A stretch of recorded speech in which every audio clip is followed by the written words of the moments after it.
Yes people, good morning, good afternoon, good evening. कैसे हैं सब लोग? होप सो आप सब लोग बहुत बढ़िया रहेंगे। मैं बता दूं, मैं भी बहुत अच्छा हूं। तो आज हम जिस टॉपिक को रिवाइज करने वाले हैं, that is the TDS and TCS वाला टॉपिक है, इसको हम रिवाइज करने वाले हैं। ये आपके एग्जाम के लिए बहुत अच्छा वेटेज रखने वाला है, बिकॉज 10% वेटेज रहता है इस टॉपिक का।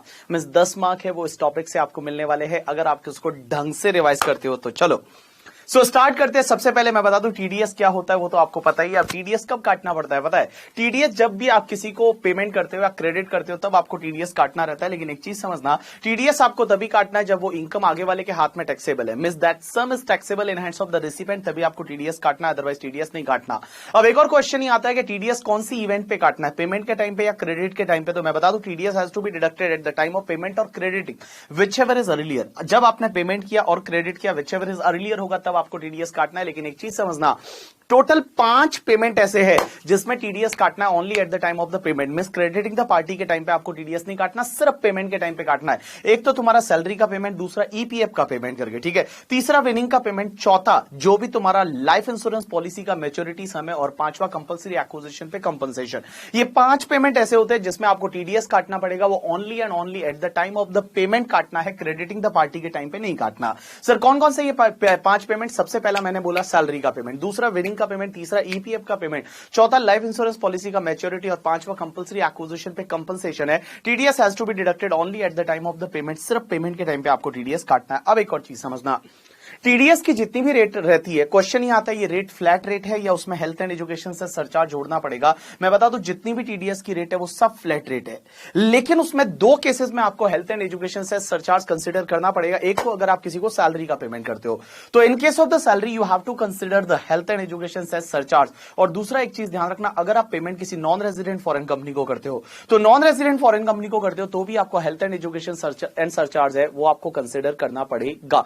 अब एक और चीज समझना, क्वेश्चन ही आता है कि सर टीडीएस है वो सब पर्सनल पेमेंट अगर आप करते हो या फिर बिजनेस के लिए पेमेंट करते हो, बिजनेस के लिए पेमेंट के लिए ही काटना है या पर्सनल लेवल के पेमेंट के लिए भी काटना? Answer is all kind of payment पे आपको टीडीएस काटना पड़ेगा। जैसे मान लो आई कैन टेक एग्जांपल कि आपने अपने घर पे कोई सर्वेंट रखा जिसका सैलरी है वो 10 लाख रुपया है। सर्वेंट का सैलरी 10 लाख रुपया, क्या उसको जब सैलरी पे करोगे तब भी आपको टीडीएस काटना पड़ेगा? आंसर इज यस, आपको टीडीएस काटना पड़ेगा। लेकिन इसके 2 एक्सेप्शन होते हैं, 194C और 194J में। 194C और 194J में अगर इंडिविजुअल एचयूएफ में पर्सनल पर्पज के लिए कॉन्ट्रैक्ट या प्रोफेशनल सर्विस ली है तो उसमें टीडीएस काटने की जरूरत नहीं है। लेकिन अभी इस साल से एक नई सेक्शन आई है, दैट इज द 194M करके, उसकी वजह से कहीं कहीं पे काटना पड़ेगा, वो अपन देखेंगे जब अपन पढ़ेंगे वहां पे। तो अब एक और चीज समझना, जब भी आप किसी भी पर्सन को पेमेंट करते हो या क्रेडिट करते हो तो उसका टीडीएस काटना है। टीडीएस की रेट क्या रहती है? जो रेट उस सेक्शन में दे रखी है। लेकिन बेटा जो पेई होता है ना, जो रिसीवर होता है ना, उसको अपना पेन नंबर देना पड़ता है पेयर को।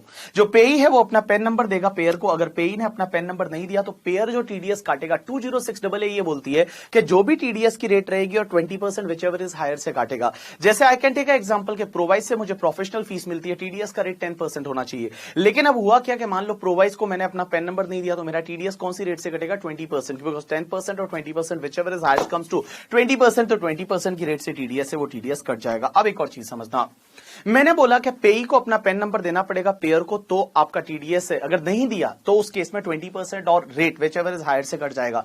लेकिन एक चीज समझना, ये सेक्शन नहीं लगेगी अगर आप किसी नॉन रेजिडेंट फॉरेन कंपनी को 4 तरीके का पेमेंट कर रहे हो। नॉन रेजिडेंट फॉरेन कंपनी को या तो इंटरेस्ट पे कर रहे हैं, रॉयल्टी पे कर रहे हैं, फीस फॉर टेक्निकल सर्विस का पेमेंट कर रहे हैं, या फिर तुम्हारा कैपिटल असेट ट्रांसफर करने पे अगर कुछ पेमेंट कर रहे हो। तो देखो बेटा, मैंने क्या बोला, नॉन रेजिडेंट फॉरेन कंपनी को अगर आप 4 तरह का पेमेंट कर रहे हो, एक तो किसका? इंटरेस्ट का पेमेंट कर रहे हो, दूसरा रॉयल्टी का पेमेंट कर रहे हो, तीसरा फीस फॉर टेक्निकल सर्विस, और चौथा तुम्हारा कोई भी कैपिटल असेट नॉन रेजिडेंट ने ट्रांसफर किया और उसके लिए अगर आप पेमेंट कर रहे हो तो उस केस में नॉन रेजिडेंट पेन कार्ड नहीं देगा तो भी चलेगा। मींस नॉन रेजिडेंट ने पेन कार्ड नहीं दिया तो भी चलेगा, लेकिन उसमें एक चीज समझना, उसको कुछ इंफॉर्मेशन आपको देनी पड़ेगी, जैसे उसका नाम, ईमेल आईडी और उसका कॉन्टैक्ट नंबर, वो जिस कंट्री में रह रहा है वहां पे उसका एड्रेस क्या है, जिस कंट्री का वो है वहां का अगर पेन नंबर है तो वो वहां का पेन नंबर देगा, नहीं तो वहां का जो भी आइडेंटिफिकेशन नंबर रहेगा वो डिटेल आपको देगा। तो उस केस में उस पर्सन पे 206AA नहीं लगेगा। तो देखो बेटा, मैंने क्या बोला कि जब भी आप किसी को पेमेंट कर रहे हो तो आगे वाले को अपना पेन नंबर देना पड़ेगा। अगर आगे वाले ने अपना पेन नंबर नहीं दिया तो 20% रेट और जो prescribe rate whichever is higher की रेट से टीडीएस कट जाएगा। लेकिन अगर नॉन रेजिडेंट फॉरेन कंपनी को आप 4 तरीके का पेमेंट करते हो, क्या? एक तो इंटरेस्ट, रॉयल्टी एंड एफटीएस, और अगर कैपिटल असेट ट्रांसफर किया उसका पेमेंट कर रहे हो और आगे वाले ने पेन नंबर नहीं दिया तो चलेगा, 206AA नहीं लगेगा। अब एक और चीज समझना, कभी कभी क्या होता है कि अगर मान लो आपको कुछ पेमेंट कर देता है और उसमें टीडीएस काटना चाहिए था लेकिन उसने टीडीएस नहीं काटा, तो क्या आपको टैक्स गवर्नमेंट को जमा करवाना पड़ेगा? Answer is yes. अगर मान लो टीडीएस नहीं काटा तो आपको गवर्नमेंट को डायरेक्टली टैक्स जमा करवाना पड़ेगा। आप ये नहीं बोल सकते कि आगे वाले ने टीडीएस नहीं काटा तो मैं टैक्स ही नहीं भरूंगा। It's not like that, you have to pay the tax to the government. अब एक चीज समझना, एक एक सेक्शन है वो अपन डिस्कस करेंगे यहां पे। और सबसे पहली सेक्शन जो है दैट इज द सेक्शन 192। 192 ये बोलती है टीडीएस ऑन सैलरी। अब एक बात समझना, सैलरी के केस में पेयर एनी पर्सन, पे any person. Pair any person, पे एनी पर्सन, पे एनी पर्सन का मतलब होता है अगर नॉन रेजिडेंट एम्प्लॉय है तो भी टीडीएस यहीं पे कटेगा।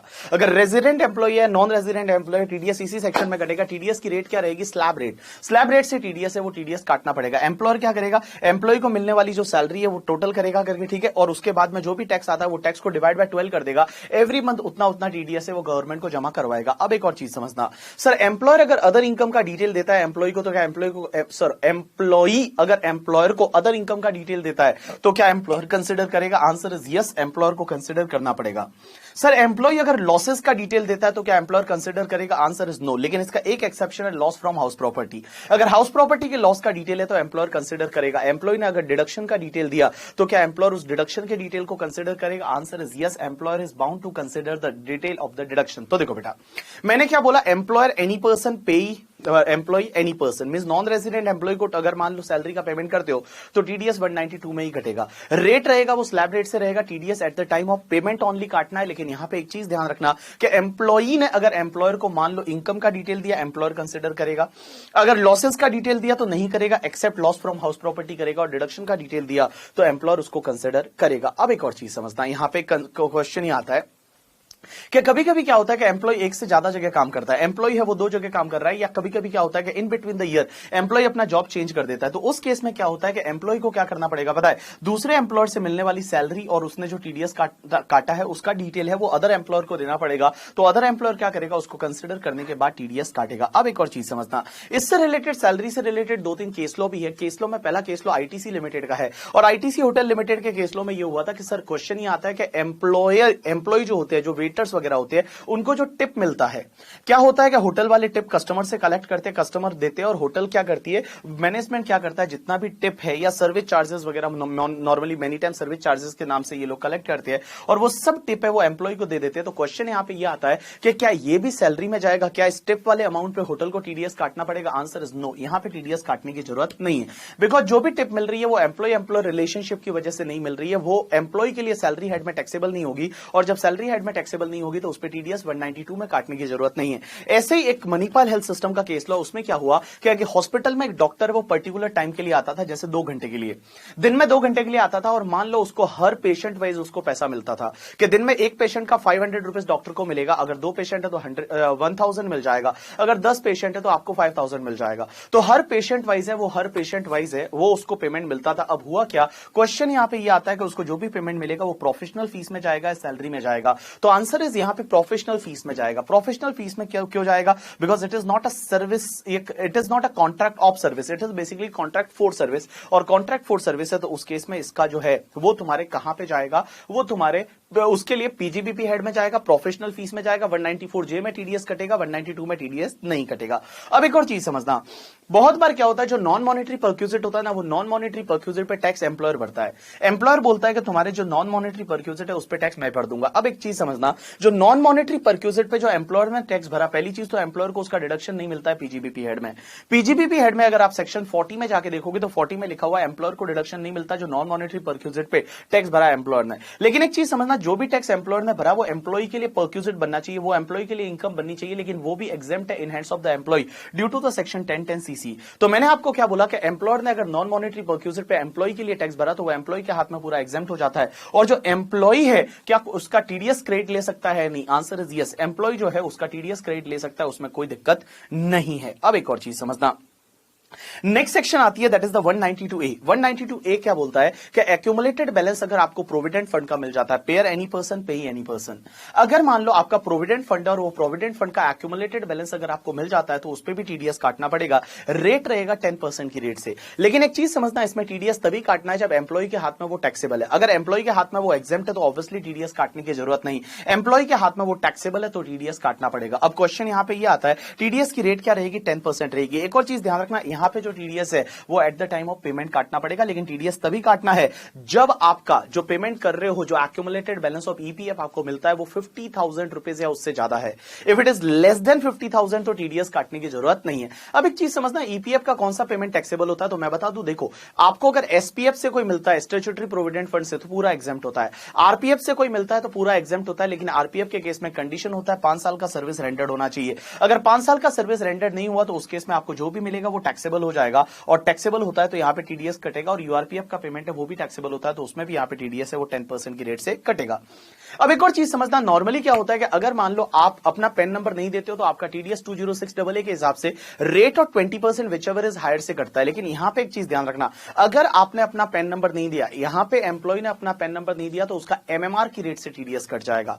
जो मैक्सिमम मार्जिनल रेट रहेगी वो मैक्सिमम मार्जिनल रेट की रेट से टीडीएस कट जाएगा। ये एक ही ऐसी चीज है कि 192A में अगर एम्प्लॉय ने अपना पेन नंबर नहीं दिया तो उसका टीडीएस है वो एमएमआर की रेट से कट जाएगा। उसके बाद नेक्स्ट सेक्शन आती है 193। 193 क्या बोलता है कि इंटरेस्ट ऑन द सिक्योरिटी, जो भी सिक्योरिटी का इंटरेस्ट मिलता है जैसे डिवेंचर बॉन्ड्स का वगैरह, उस पे टीडीएस कब कटेगा, कैसे कटेगा। सबसे पहले पेयर जो है that is the any person. अगर कोई भी एनी पर्सन है वो इंटरेस्ट पे कर रहा है सिक्योरिटी पे, किसको पता है, रेजिडेंट पर्सन को, टीडीएस का रेट रहेगा वो 10% की रेट से रहेगा, 10% की रेट से टीडीएस काटना पड़ेगा। लेकिन एक चीज समझना, अगर इंटरेस्ट है वो एलआईसी जीआईसी या किसी इंश्योरेंस कंपनी को पे कर रहे हैं तो टीडीएस नहीं कटेगा। एलआईसी जीआईसी या इंश्योरेंस कंपनी को कोई इंटरेस्ट पे करते हैं तो उसमें टीडीएस नहीं कटेगा। और एक और चीज समझना, यहां पे अगर एलआईसी जीआईसी या इंश्योरेंस कंपनी को पे कर रहे हैं तो टीडीएस नहीं कटेगा। एंड उसके साथ साथ जो डीमैट सिक्योरिटी होगी उस पर भी टीडीएस नहीं कटेगा। जो डीमैट में सिक्योरिटी रखी जाती है उस पर जो इंटरेस्ट मिलता है उस पर टीडीएस नहीं कटेगा। और गवर्नमेंट सिक्योरिटी जो है, गवर्नमेंट सिक्योरिटी पे टीडीएस नहीं कटेगा। लेकिन गवर्नमेंट सिक्योरिटी पे टीडीएस नहीं कटेगा, लेकिन उसके दो एक्सेप्शन है। पहला एक्सेप्शन तो है 8% सेविंग टैक्सेबल बॉन्ड्स 2003, एंड दूसरा तुम्हारा 7.75% सेविंग टैक्सेबल बॉन्ड्स 2018। अगर इन दो बॉन्ड्स, ये गवर्नमेंट के बॉन्ड्स होते हैं, पहला तो तुम्हारा क्या बोला, 8% saving taxable bonds 2003 and 7.75% saving taxable bonds 2018। इस पे अगर गवर्नमेंट इंटरेस्ट देती है और वो इंटरेस्ट अगर पूरे साल का मिला के 10,000 से ज्यादा है तो उस पे टीडीएस कटेगा। अगर वो इंटरेस्ट दिया और वो इंटरेस्ट पूरे साल का मिला के 10,000 से ज्यादा है तो उस पे टीडीएस कटेगा। अब एक और चीज समझना, 54EC में जो भी तुम्हारे पीएफसीएल और आईआरसीएल के बॉन्ड होते हैं, power finance corporation limited and Indian railway finance corporation limited के बॉन्ड्स है, उसके इंटरेस्ट पे टीडीएस नहीं कटेगा। उसका जो इंटरेस्ट है उसके इंटरेस्ट पे आपका जो है वो टीडीएस है वो टीडीएस नहीं कटेगा। You got my point or not? Yes. Now we are going to start with the next section, that is the section 192A। अब एक चीज समझना, 192A क्या बोलता है, that is the interest other than interest on security. मैं security के interest को छोड़ के बाकी कोई भी इंटरेस्ट मिलता है तो उस पे टीडीएस 194A में कटता है। मैंने 194A ही बोला था ना, यस 194A करके, ठीक है। देखो, क्योंकि सिक्योरिटी वाला इंटरेस्ट 193 में चला जाता है, बाकी इंटरेस्ट पे 194A में टीडीएस कटेगा। पेयर कौन होना चाहिए, तो मैं बता दूं यहां पे कौन इंटरेस्ट दे रहा है, पेयर कौन होना चाहिए, तो एनी पर्सन। लेकिन एक चीज समझना, इंडिविजुअल एचयूएफ किसी को इंटरेस्ट देता है तो उसको टीडीएस तभी काटना है जब लास्ट ईयर में उस इंडिविजुअल एचयूएफ का टर्नओवर 1 करोड़ से ज्यादा था या ग्रॉस रिसिट 50 लाख से ज्यादा थी।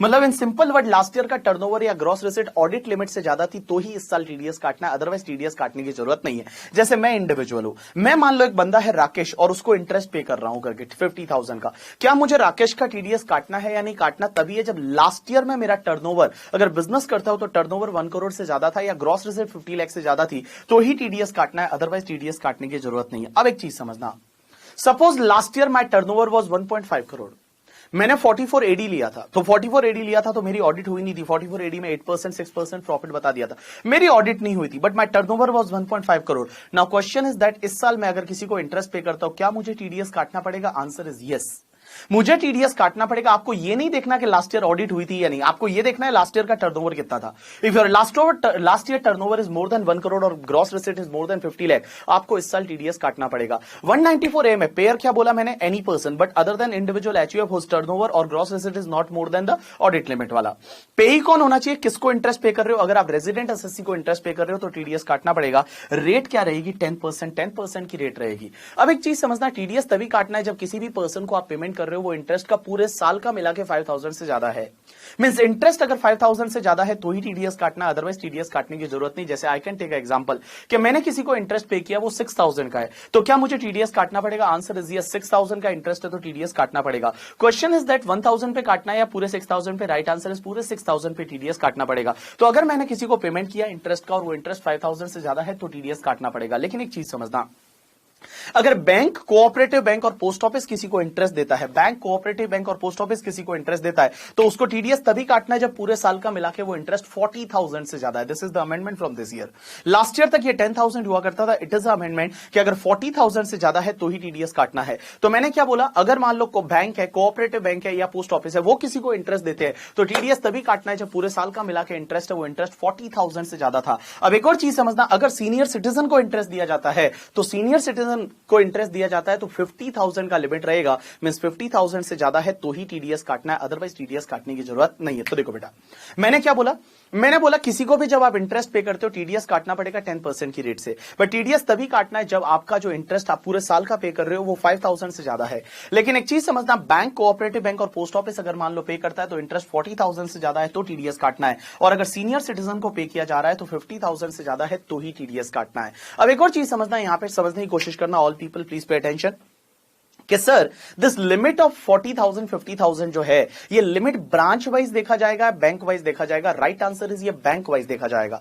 जैसे I can take example, ICICI की 3 ब्रांच में मेरे अकाउंट है। अब तीनों ब्रांच में मेरी एफडी है और मुझे मान लो 20,000 का इंटरेस्ट मिल रहा है, बट तीनों आईसीआईसीआई बैंक की ब्रांच है। क्वेश्चन इज दैट क्या आईसीआईसीआई बैंक मेरा टीडीएस कटेगा? Answer is yes, ICICI bank मेरा टीडीएस काटेगा, बिकॉज ये लिमिट बैंक वाइज देखी जाएगी ना कि ब्रांच वाइज। बिकॉज जब कोर बैंकिंग सॉल्यूशन फॉलो करते हैं, सीबीएस फॉलो करते हैं, तो उनको पता रहता है कि भैया आईसीआईसीआई बैंक ने बीबी सर को कितना इंटरेस्ट दिया है, तो पूरे साल का मिला के अगर इंटरेस्ट वो 40,000 से ज्यादा है तो उस केस में मेरा टीडीएस है वो मेरा टीडीएस कट जाएगा। अब एक और चीज समझना, अगर आप इंटरेस्ट पे करते हो, वो इंटरेस्ट बैंक को पे करते हो, एलआईसी को पे करते हो, जीआईसी को पे करते हो या किसी इंश्योरेंस कंपनी को पे करते हो, तो उनका टीडीएस काटने की जरूरत नहीं है। मतलब आप किसी बैंक को पे करते हो या फिर एलआईसी को करते हो, जीआईसी को करते हो, किसी इंश्योरेंस कंपनी को आप इंटरेस्ट पे करते हो, तो उस केस में आपको उनका टीडीएस काटने की जरूरत नहीं। अब एक और चीज समझना, जो सेविंग बैंक वाला अकाउंट होता है उसके इंटरेस्ट पे टीडीएस नहीं कटेगा। सेविंग बैंक का मतलब वही तुम्हारा 4%, कोटक महिंद्रा 6%। तो जो सेविंग बैंक वाला है उस पे आपका टीडीएस है वो टीडीएस नहीं कटेगा। तो सेविंग बैंक के इंटरेस्ट पे टीडीएस है वो टीडीएस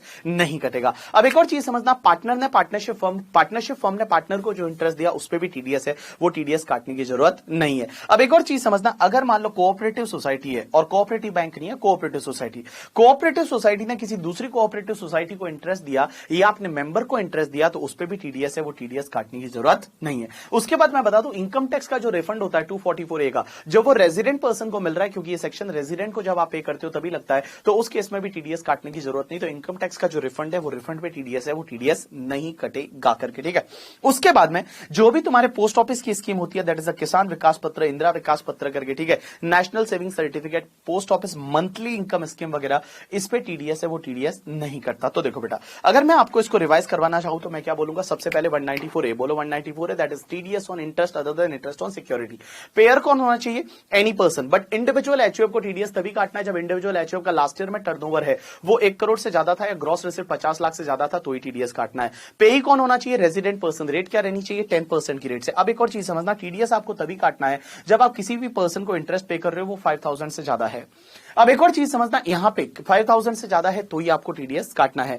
लेकिन अगर बैंक पे कर रही है, कोऑपरेटिव बैंक पे कर रही है, पोस्ट ऑफिस पे कर रहा है, वो 40,000 से ज्यादा, सीनियर सिटीजन को दे रहे हो तो आप 50,000 से ज्यादा है तो ही आपको टीडीएस काटना है। उसके बाद में एक और चीज समझना, किसी भी फर्म ने पार्टनर को इंटरेस्ट दिया, टीडीएस नहीं कटेगा। सेविंग बैंक इंटरेस्ट है उस पे भी टीडीएस नहीं कटेगा। आपने इंटरेस्ट अगर किसी भी बैंक, एलआईसी या यूटीआई या किसी इंश्योरेंस कंपनी को पे किया तो उस केस में टीडीएस काटने की जरूरत नहीं है। उसके बाद कोऑपरेटिव सोसाइटी ने किसी दूसरी कोऑपरेटिव सोसाइटी को या मेंबर को इंटरेस्ट दिया तो उस पे टीडीएस है वो टीडीएस नहीं कटेगा। और पोस्ट ऑफिस की कुछ स्कीम्स होती है उस पे टीडीएस नहीं कटता। उसके बाद नेक्स्ट सेक्शन आती है that is the 194B and 194BB। 194B का मतलब होता है बड़े लोग। अब एक बात बताओ, बड़े लोग पैसा कहां पे लगाते हैं? लॉटरी में। बड़े लोग पैसा लॉटरी में लगाते हैं। पेयर कौन होना चाहिए? Any person. पेई कौन होना चाहिए? Any person. Rate is 30%। Pair any person, पेई भले नॉन रेजिडेंट है तो भी सेक्शन यही लगेगी, ठीक है। पेयर एनी पर्सन, पेई एनी पर्सन, रेट क्या रहेगा? 30% की रेट से टीडीएस काटना है। अब एक चीज समझना है, यहां पे टीडीएस तभी काटना है जब विनिंग आपका 10,000 से ज्यादा है। अगर 10,000 से ज्यादा है तो उस केस में आपको 30% की रेट से टीडीएस काटना पड़ेगा। एक और सेक्शन होती है दैट इज द 194BB। बीबी मतलब बहुत बड़े लोग करके, ठीक है। तो जो बहुत बड़े लोग होते हैं वो किस में पैसा लगाते हैं? घोड़ों पे पैसा लगाते हैं। तो विनिंग फ्रॉम हॉर्स रेसेस का टीडीएस है वो 194 बीबी में कटेगा। पेयर एनी पर्सन, पे एनी पर्सन रेट है वो 30% और टीडीएस तभी काटना है जब आपका विनिंग 10,000 से ज्यादा है। अब एक और चीज समझना, यहाँ पे दोनों सेक्शन में क्या फर्क है। दोनों सेक्शन 194 बी और बीबी, पहले वाला विनिंग है वो तुम्हारा, दूसरा वाला विनिंग नॉर्मल वाला winning from lottery, crossword puzzles, game show वगैरह उससे करके, ठीक है। दूसरा किससे है, हॉर्स रेसेस से। पेयर एनी पर्सन, पे एनी पर्सन रेट 30% और दोनों में 10,000 से ज्यादा का विनिंग है तो ही टीडीएस काटना है। अब एक और चीज समझना है, यहाँ पे बहुत बार क्या होता है, विनिंग इन काइंड होता है। मेनी टाइम क्या होता है कि अगर मान लो आपकी लॉटरी लग गई और वो लॉटरी गाड़ी लग गई, तो गाड़ी पे टीडीएस कैसे काटेंगे? क्या 30% काट के और सीधा इनकम टैक्स डिपार्टमेंट को भेज देंगे कि चलो ये 30% income tax department? Answer is no. तो उस केस में क्या होता है, जो ऑर्गेनाइजर है वो ऑर्गेनाइजर पहले एंश्योर करेगा कि भैया आपका जो टैक्स है वो गवर्नमेंट को पे हो चुका है या नहीं। तो एंश्योर जो करेगा, जो ऑर्गेनाइजर है, that he has to ensure that कि tax on winning is already paid to the government और नॉट। उसके बाद ही वो विनिंग रिलीज करेगा, उससे पहले वो विनिंग को रिलीज नहीं करेगा करके। You got my point or not? Yes. Now we are going to start with the section 194C. Yes people, next section is 194C, that is TDS on contract. जैसे C को याद रखोगे contract से। अब एक चीज समझना, कॉन्ट्रैक्ट के केस में कॉन्ट्रैक्टी टीडीएस काटेगा किसका? कॉन्ट्रैक्टर का। तो कॉन्ट्रैक्टी टीडीएस काटेगा कॉन्ट्रैक्टर का। क्वेश्चन ही आता है सबसे पहली चीज के सर कॉन्ट्रैक्ट के केस में पेयर कौन होना चाहिए? पेयर का मतलब यहां पे है कॉन्ट्रैक्टी से, तो कॉन्ट्रैक्टी कौन होना चाहिए? Any person. बट एक चीज समझना, इंडिविजुअल एचयूएफ है उसको टीडीएस तभी काटना है जब लास्ट ईयर में उसका टर्नओवर 1 करोड़ से ज्यादा था या ग्रॉस रिसीट 50 लाख से ज्यादा था, तो ही टीडीएस काटना है, अदरवाइज टीडीएस काटने की जरूरत नहीं है। तो इन सिंपल वर्ड मैं आपको बता दूं कि यहां पे टीडीएस ऑन कॉन्ट्रैक्ट पेयर कौन होना चाहिए? एनी पर्सन करके, ठीक है। बट इंडिविजुअल एचयूएफ को टीडीएस तभी काटना है जब लास्ट ईयर में उसकी ऑडिट हो रही थी, अदरवाइज टीडीएस काटने की जरूरत नहीं है। पे कौन होना चाहिए? Resident contractor. अगर आप रेजिडेंट कॉन्ट्रैक्टर को पेमेंट करते हो तो यहां पे टीडीएस कटेगा। रेट क्या रहेगा? तो rate will depend on the contractor. अगर कॉन्ट्रैक्टर इंडिविजुअल एचयूएफ है तो 1% की रेट से, और कॉन्ट्रैक्टर है वो अदर देन इंडिविजुअल एचयूएफ है तो 2% की रेट से। तो मैंने क्या बोला, अगर कॉन्ट्रैक्टर है वो इंडिविजुअल एचयूएफ है तो 1% की रेट से टीडीएस काटो, और कॉन्ट्रैक्टर अगर अदर देन इंडिविजुअल एचयूएफ है तो आपको 2% की रेट से टीडीएस काटना पड़ेगा। तो मैंने क्या बोला, अगर कॉन्ट्रैक्टर है वो इंडिविजुअल एचयूएफ है तो 1% की रेट से, और contractor other than individual HUF है तो 2% की रेट से। अब एक और चीज समझना, कॉन्ट्रैक्ट के केस में टीडीएस तभी काटना है जब पूरे साल का मिला के या तो एग्रीगेट कॉन्ट्रैक्ट है वो आपका 1 लाख से ज्यादा हो जाता है। मींस जिस पर्सन को आप पेमेंट कर रहे हो, जिस पर्सन जो कॉन्ट्रैक्टर है, उस पर्टिकुलर पर्सन के साथ पूरे साल का मिला के कॉन्ट्रैक्ट 1 लाख से ज्यादा है या सिंगल कॉन्ट्रैक्ट 30,000 से ज्यादा है, तभी आपको टीडीएस काटना है। मींस कॉन्ट्रैक्ट के केस में आपको टीडीएस तभी काटना है जब आपका सिंगल कॉन्ट्रैक्ट है वो 30,000 से ज्यादा है या पूरे साल का मिला के एग्रीगेट है वो कॉन्ट्रैक्ट और पेमेंट है वो आपका 1 लाख से ज्यादा हो जाता है, तो उस केस में टीडीएस काटना पड़ेगा। अब एक और चीज समझना, क्वेश्चन यहां पे ये आता है कि सर एक बात बताओ, कॉन्ट्रैक्ट का मतलब क्या? तो कॉन्ट्रैक्ट का मतलब यहां पे होता है वर्क कॉन्ट्रैक्ट। वर्क कॉन्ट्रैक्ट का मतलब supply of labour for carrying out any work. Means कुछ भी वर्क करने के लिए अगर सप्लाई ऑफ लेबर होता है, that is called contract. We can take a example. एक बात समझो, जो हमारे ऑफिस में एसी लगे हुए है उसका जो एएमसी होता है, एनुअल मेंटेनेंस कॉन्ट्रैक्ट, तो वो भी तुम्हारे कॉन्ट्रैक्ट की डेफिनेशन में आ जाएगा। एज वेल एज मैं बता दूं, आपके जैसे हम जो ये बुक वगैरह प्रिंट करवाते हैं, ये प्रिंटर से करवाते हैं, वो भी कॉन्ट्रैक्ट में आ जाएगा। हमने क्या किया, यहां पे फर्नीचर बनवाया, किसी कॉन्ट्रैक्ट को देखे तो ये भी कॉन्ट्रैक्ट में आएगा। तो ये जो आप समझ रहे हो ये तो कॉन्ट्रैक्ट में आते ही है, ये जो नॉर्मल चीजें हैं ये तो कॉन्ट्रैक्ट में आती है, लेकिन यहां पे इन्होंने कुछ स्पेसिफिक चीजों को और इंक्लूड किया है और बोला ये भी कॉन्ट्रैक्ट में आ जाएगा। सबसे पहले इन्होंने बोला कि अगर मान लो एडवर्टाइजमेंट है, ब्रॉडकास्टिंग और टेलीकास्टिंग, अगर आप एडवर्टाइजमेंट करवाते हो, ब्रॉडकास्टिंग करवाते हो, टेलीकास्टिंग करवाते हो, वो कॉन्ट्रैक्ट में आ जाएगा और उसमें भी टीडीएस आपको 194C में काटना पड़ेगा। आई कैन टेक एग्जांपल, जैसे हमने टाइम्स ऑफ इंडिया में एडवर्टाइजमेंट दिलाया, मैंने टाइम्स ऑफ इंडिया में एडवर्टाइजमेंट दिलाया, तो उसके लिए जो पेमेंट किया उसका भी टीडीएस 194C में कटेगा। ब्रॉडकास्टिंग का मतलब होता है रेडियो पे और टेलीकास्टिंग का मतलब होता है टीवी पे। मैंने क्या किया, मुंबई में एक 93.5 एक रेड एफएम करके चैनल है, उस पे मलिश्का आती है। मलिश्का को मैंने बोला कि सुबह सुबह तू बोल दिया करके बीबी से डीटी पढ़ाते हैं, मैं उसको तेरे को ₹1,00,000 दे दूंगा। तो मैंने मलिश्का को ₹1,00,000 दिया और उसने ये बोला broadcasting it is also treated as a contract. या फिर मैंने अर्णव गोस्वामी के टीवी पे मान लो कुछ दिलाया, it is also called contract. अगर आप कोई भी इवेंट स्पॉन्सर करते हो तो वो स्पॉन्सरशिप देना, that is also treated as the contract, वो भी कॉन्ट्रैक्ट में आ जाता है। लेकिन यहां पे एक चीज समझना, यहां पे कॉन्ट्रैक्ट में तुम्हारा प्रोडक्शन ऑफ द प्रोग्राम भी कॉन्ट्रैक्ट में आएगा। Production of the programme means अगर आप कोई प्रोग्राम बनवा रहे हो, आप कोई एड वगैरह बना रहे हो, तो वो भी तुम्हारे कॉन्ट्रैक्ट में आ जाएगा। आई कैन टेक एग्जांपल, मैंने क्या किया कि मेरे को एडवर्टाइजमेंट करने के लिए जरूरत तो पड़ती है नहीं, मान लो, बट मान लो एडवर्टाइजमेंट करने के लिए मैंने क्या किया पता है, कि मैंने बालाजी टेलीफिल्म्स के पास में गया और बालाजी वालों के पास में जाके मैंने बोला कि आप एक ऐड बना दो और ऐसा लिखो कि बीबी से डीटी पढ़ाते हैं, और वीडियो में शाहरुख खान आया और शाहरुख खान बोलता है कि बीबी सर है वो बीबी से डीटी पढ़ाते हैं, ऐसा करके शाहरुख खान ने ऐड किया। अब एक चीज समझना, मैंने बालाजी टेलीफिल्म्स को 10 लाख का पेमेंट किया, तो क्या मुझे टीडीएस काटना पड़ेगा? आंसर इज यस, 194C में इट इज कॉल्ड कॉन्ट्रैक्ट। तो production of the programme is also covered in the contract. लेकिन एक बात समझना, यहाँ पे अगर बालाजी टेलीफिल्म्स है, वो बालाजी टेलीफिल्म्स ने शाहरुख खान को 2 लाख का पेमेंट किया, तो क्या उसका भी टीडीएस 194C में कटेगा? आंसर इज नो, उसका टीडीएस है वो 194J में कटेगा। किस में कटेगा? 194J में। अब एक और चीज समझना है यहाँ पे, नेक्स्ट पॉइंट ये आता है कि सर अगर मान लो एडवर्टाइजमेंट करवाते हैं तो टीडीएस 194C में कटेगा, लेकिन एक चीज समझना, मैंने क्या किया, एक प्लॉट भाड़े पे ले लिया। मैंने किसी से बोला कि एक प्लॉट मुझे स्पेस भाड़े पे दे दो, और स्पेस मैंने भाड़े पे ले लिया, और उसके ऊपर मेरी मर्जी से मैं होल्डिंग्स पुट कर रहा हूं, मेरी मर्जी से मैं होल्डिंग पुट कर रहा हूं। तो क्वेश्चन यहां पे ये आता है, क्या उस पर टीडीएस 194C में कटेगा? Answer is no. अगर आपने कोई स्पेस भाड़े पे लिया है तो उसका टीडीएस है वो 194I में कटेगा। दैट इज द रेंट है, वो तुम्हारा ये रेंट है, ये तुम्हारा कोई भी कॉन्ट्रैक्ट नहीं है, इट इज अ रेंट, और टीडीएस 194I में कटेगा। You got my point or not? Yes. तो देखो बेटा, मैंने क्या बोला, एडवर्टाइजमेंट जो है वो एडवर्टाइजमेंट का टीडीएस है, वहां पे 194C में कटेगा। दूसरा जो केटरिंग है, अगर मान लो किसी को केटरिंग का कॉन्ट्रैक्ट दिया, हमारे ऑफिस में हम बहुत बार पार्टी देते हैं और एक केटरर है करके, ठीक है, हलवाई है, हलवाई को अगर मान लो ऑर्डर दिया और उसको कुछ पेमेंट करते हैं तो भी टीडीएस है 194C में कटेगा। केटरिंग के बाद में ट्रांसपोर्टेशन ऑफ गुड्स और passenger by any mode other than railway,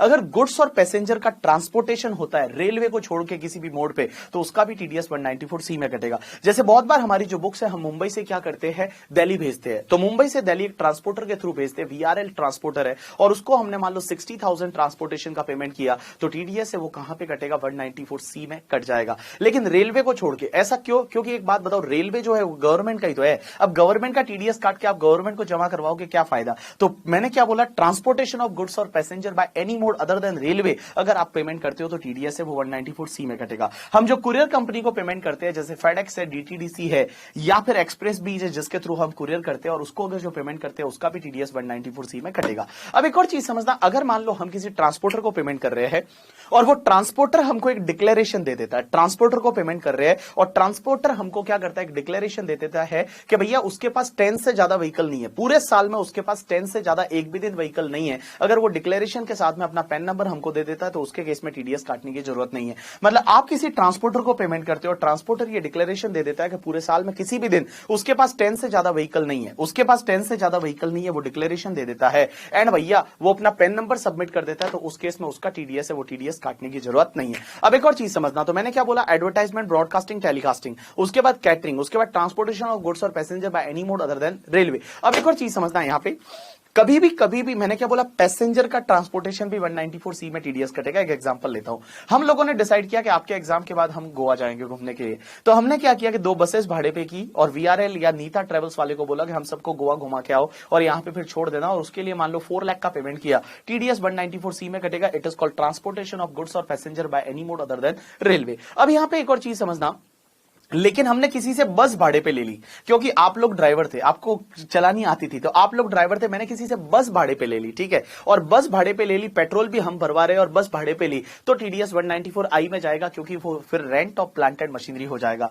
अब एक और चीज समझते हैं, सीबीडीटी का क्लैरिफिकेशन है, कभी भी आप इंडिविजुअल टिकट बुक कराते हो फ्लाइट में, जैसे मान लो मैंने क्या किया कि मेरे को यहां से यूएसए जाना था, मेरे ऑफिस से मान लो मैं टिकट बुक करवाया 70,000 का, 70,000 का टिकट है, क्या उसमें जैसे मैंने मान लो पेमेंट किया वो इंडिगो को किया, या जेट एयरवेज तो रहा नहीं करके इंडिगो विस्तारा को मान लो पेमेंट किया, तो विस्तारा का टीडीएस काटना पड़ेगा? Answer is no. यहां पे सीबीडीटी बोलती है कि जब आप सिंगल इंडिविजुअल टिकट्स वगैरह बुक करवाते हो तो उस केस में टीडीएस नहीं कटेगा, लेकिन अगर आप पूरा फ्लाइट ही बुक करवा देते हो, आपने पूरा फ्लाइट बुक करवाया कि चलो अपन सब लोग यूएस चलेंगे, जितने एम्प्लॉय है उसी फ्लाइट में चलेंगे, और उसको बोल के और पूरा फ्लाइट आपने हायर कर दिया, तो उस केस में आपको टीडीएस 194C में काटना पड़ेगा। अब एक और चीज समझना, जो जॉब वर्क होता है, एक पॉइंट बोलता है कॉन्ट्रैक्ट में, एक और चीज आएगी, दैट इज सप्लाई। अगर आप मान लो कोई प्रोडक्शन करते हो गुड्स का, समझना, अगर आप प्रोडक्शन और manufacture of any product out of the material supplied by client and as per the specific requirement of the client, तो वो भी तुम्हारे कॉन्ट्रैक्ट में आ जाएगा। मैंने क्या बोला, समझने की कोशिश करना, मैन्युफैक्चर और production of any product as per the client requirement out of the material supply by client,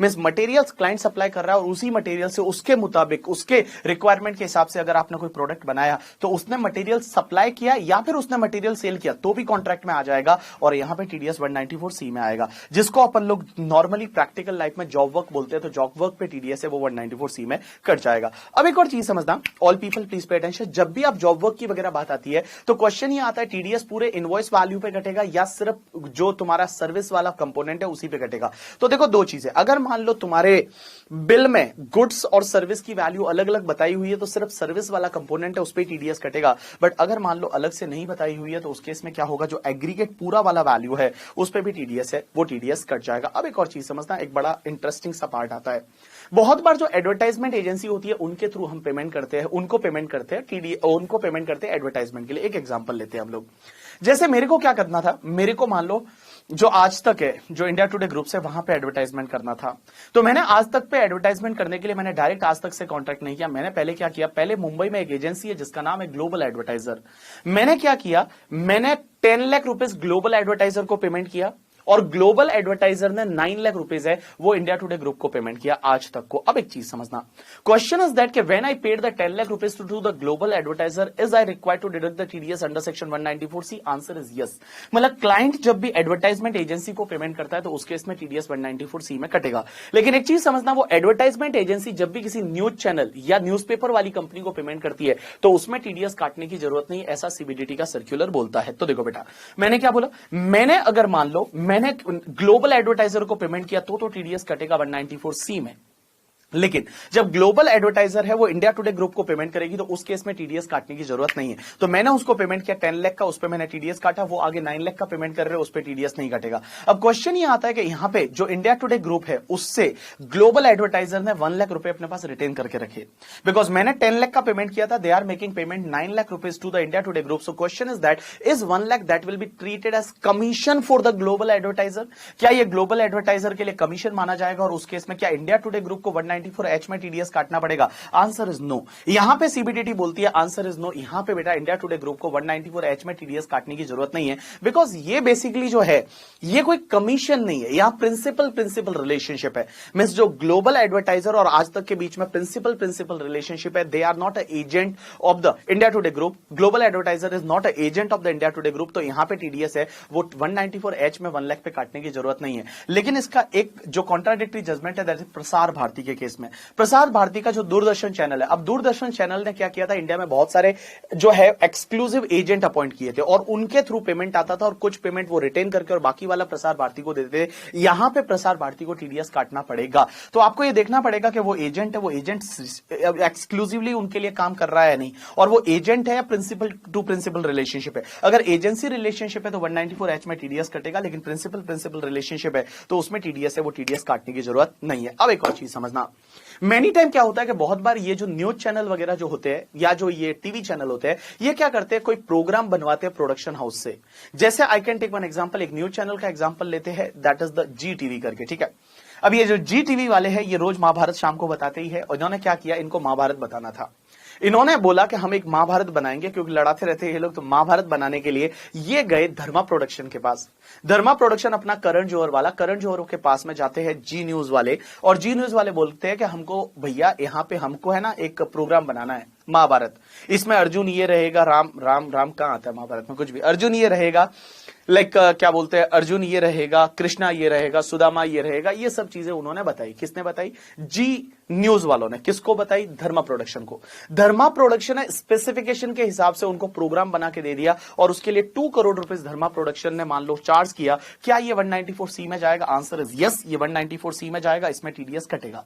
लेकिन एक चीज समझना, हुआ क्या कि जैसे ही जी न्यूज वाले धर्मा प्रोडक्शन के पास गए, धर्मा प्रोडक्शन वाले बोलते हैं कि हमारे पास पहले से प्रोग्राम बनाया हुआ है, हमारे पास पहले से एक प्रोग्राम पड़ा है, इसी को ले जाके आप चला दो करके, ठीक है, पहले से हमारे पास प्रोग्राम पड़ा है, इसी को लेकर जाके चला दो। तो यहां पे क्या हुआ कि जी न्यूज ने उनके पास से जो प्रोग्राम खरीदा वो ऑलरेडी पहले से प्रोड्यूस था और वो उनको दे दिया। तो क्वेश्चन ये आता है, क्या ये कॉन्ट्रैक्ट में आएगा? आंसर इज नो, ये कॉन्ट्रैक्ट में नहीं आएगा, इसमें टीडीएस नहीं कटेगा। ये कॉन्ट्रैक्ट में नहीं आएगा, उसमें टीडीएस नहीं कटेगा। उसके बाद next section is 194D। D का मतलब ऐसे याद रखोगे दलाल करके, ठीक है, जस्ट मैं डी जो ये बोल रहा हूं बहुत बार, सी का मतलब कॉन्ट्रैक्ट, बी का मतलब बड़े लोग, बी मतलब बहुत बड़े लोग, ये सिर्फ इसलिए बोल रहा हूं ना जिससे कि आपको सेक्शन नंबर के साथ याद रहे, ठीक है। तो 194D इज फॉर दलाल। दलाल मींस इंश्योरेंस एजेंट, इंश्योरेंस दलाल, ऐसे याद रखना, ठीक है। 194D इज अ दलाल, दलाल मींस इंश्योरेंस एजेंट। अब एक बात समझना, TDS on insurance commission payer कौन रहेगा? Insurance company. पे कौन होना चाहिए? Resident agent. जो रेजिडेंट एजेंट को अगर पेमेंट किया इंश्योरेंस कमीशन का तो टीडीएस कटेगा। Pair is insurance company. अब एक चीज समझना, यहां टीडीएस का रेट 5% रहेगा, लेकिन टीडीएस तभी काटना है, टीडीएस है वो टीडीएस तभी काटना है जब पूरे साल का मिला के जो एजेंट को कमीशन दिया जा रहा है वो 15,000 रुपीज से ज्यादा है। अगर अप टू 15,000 है तो टीडीएस काटने की जरूरत नहीं। तो देखो बेटा, पेयर इंश्योरेंस कंपनी, पेई is a resident agent, TDS का रेट रहेगा 5%, और बेटा टीडीएस तभी काटना है जब पूरे साल का मिला के जो कमीशन है वो कमीशन आपका 15,000 से ज्यादा है तो टीडीएस काटना है, अदरवाइज टीडीएस काटने की जरूरत नहीं है, 5% का रेट रहेगा। अब एक चीज समझना, next section 194D that is life insurance policy का मैच्योरिटी।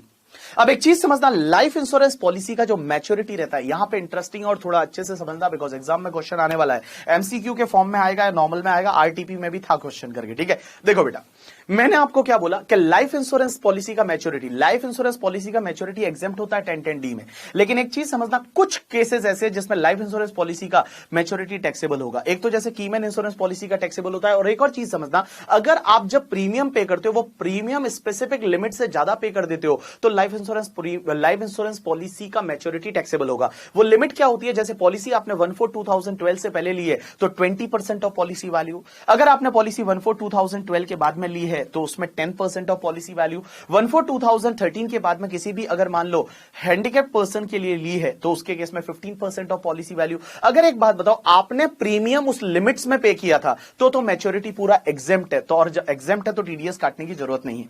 लेकिन अगर आपने प्रीमियम जो पे किया था वो लिमिट से ज्यादा पे किया था तो उस केस में आपका मैच्योरिटी टैक्सेबल होगा, और अगर मैच्योरिटी टैक्सेबल है तो टीडीएस काटना पड़ेगा।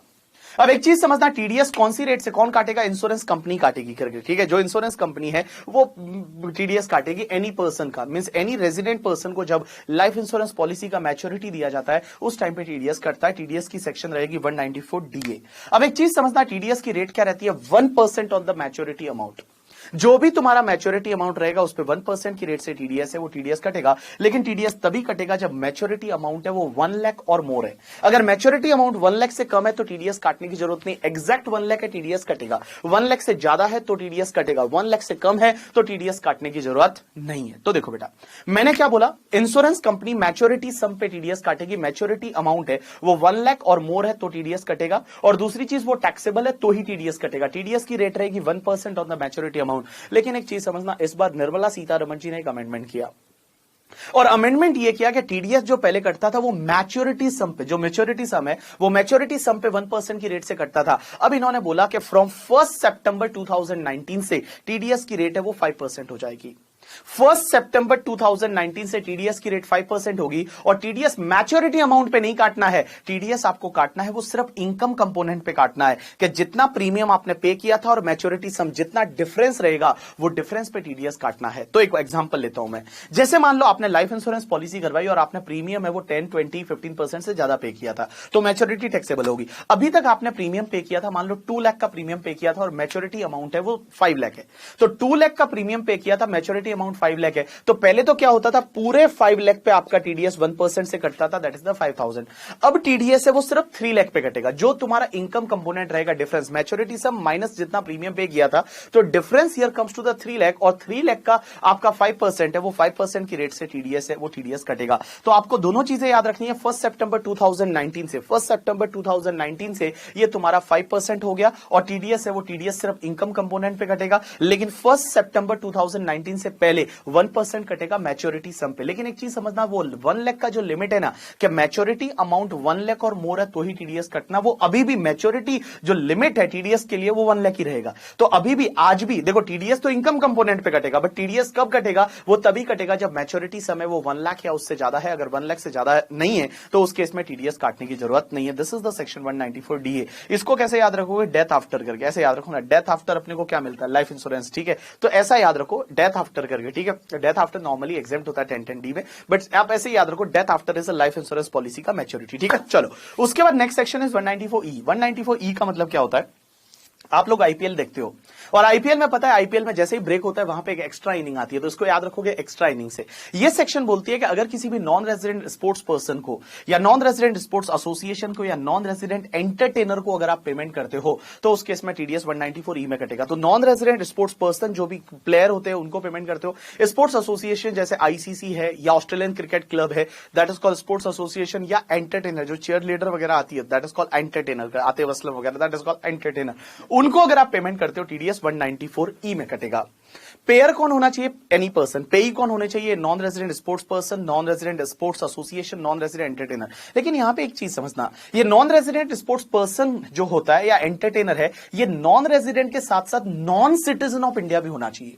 ये नॉन रेजिडेंट के साथ साथ ये नॉन सिटीजन ऑफ इंडिया भी होना चाहिए, तभी बेटा ये सेक्शन लगेगी। अब एक और चीज समझना, टीडीएस का रेट रहेगा 20%, लेकिन ध्यान रखना जब नॉन रेजिडेंट को पेमेंट कर रहे हो तो ऑलवेज आपको सेस तो इंक्लूड करना ही पड़ेगा, तो 20 प्लस आप 4% की रेट से सेस इंक्लूड करोगे। लेकिन एक चीज समझना, अगर मान लो पर्टिकुलर आप पेमेंट कर रहे हो वो 50 लाख से वगैरह ज्यादा है तो वहां सरचार्ज भी कंसिडर करना पड़ेगा। अब एक और चीज समझना आप लोग यहां पे, सर जब आप पेमेंट कर रहे हो किसका पेमेंट कर रहे हो, तो नॉन रेजिडेंट स्पोर्ट्स पर्सन को आप पेमेंट करते हो, या तो उसने कोई इंडिया में गेम में पार्टिसिपेट किया जैसे आईपीएल वगैरह खेलने आता है तो, या फिर इंडिया में उसने एडवर्टाइजमेंट किया, जैसे एडवर्टाइजमेंट एक आता था ना, वो आपको पता किंगफिशर का आईपीएल में आता है, उला ला ला ले ओ divided by teams and united by Kingfisher, तो वो वाला जो एडवर्टाइजमेंट के लिए पेमेंट किया, या फिर न्यूज़पेपर में उन्होंने कोई आर्टिकल वगैरह दिया था करके, ठीक है, और उसके लिए पेमेंट करता है, टीडीएस इसमें कटेगा। या एंटरटेनर ने कहीं परफॉर्म किया था, ग्राउंड में, थिएटर में, कहीं पे भी अगर इंडिया में परफॉर्म किया और उसके लिए एंटरटेनर को पेमेंट मिलता है तो टीडीएस है वो 194E में कटेगा। अब एक और चीज समझना, सर क्वेश्चन ये आता है मैच रेफरी और एम्पायर जो होते हैं करके, ठीक है, क्या वो भी स्पोर्ट्स पर्सन में आते हैं? आंसर इज नो,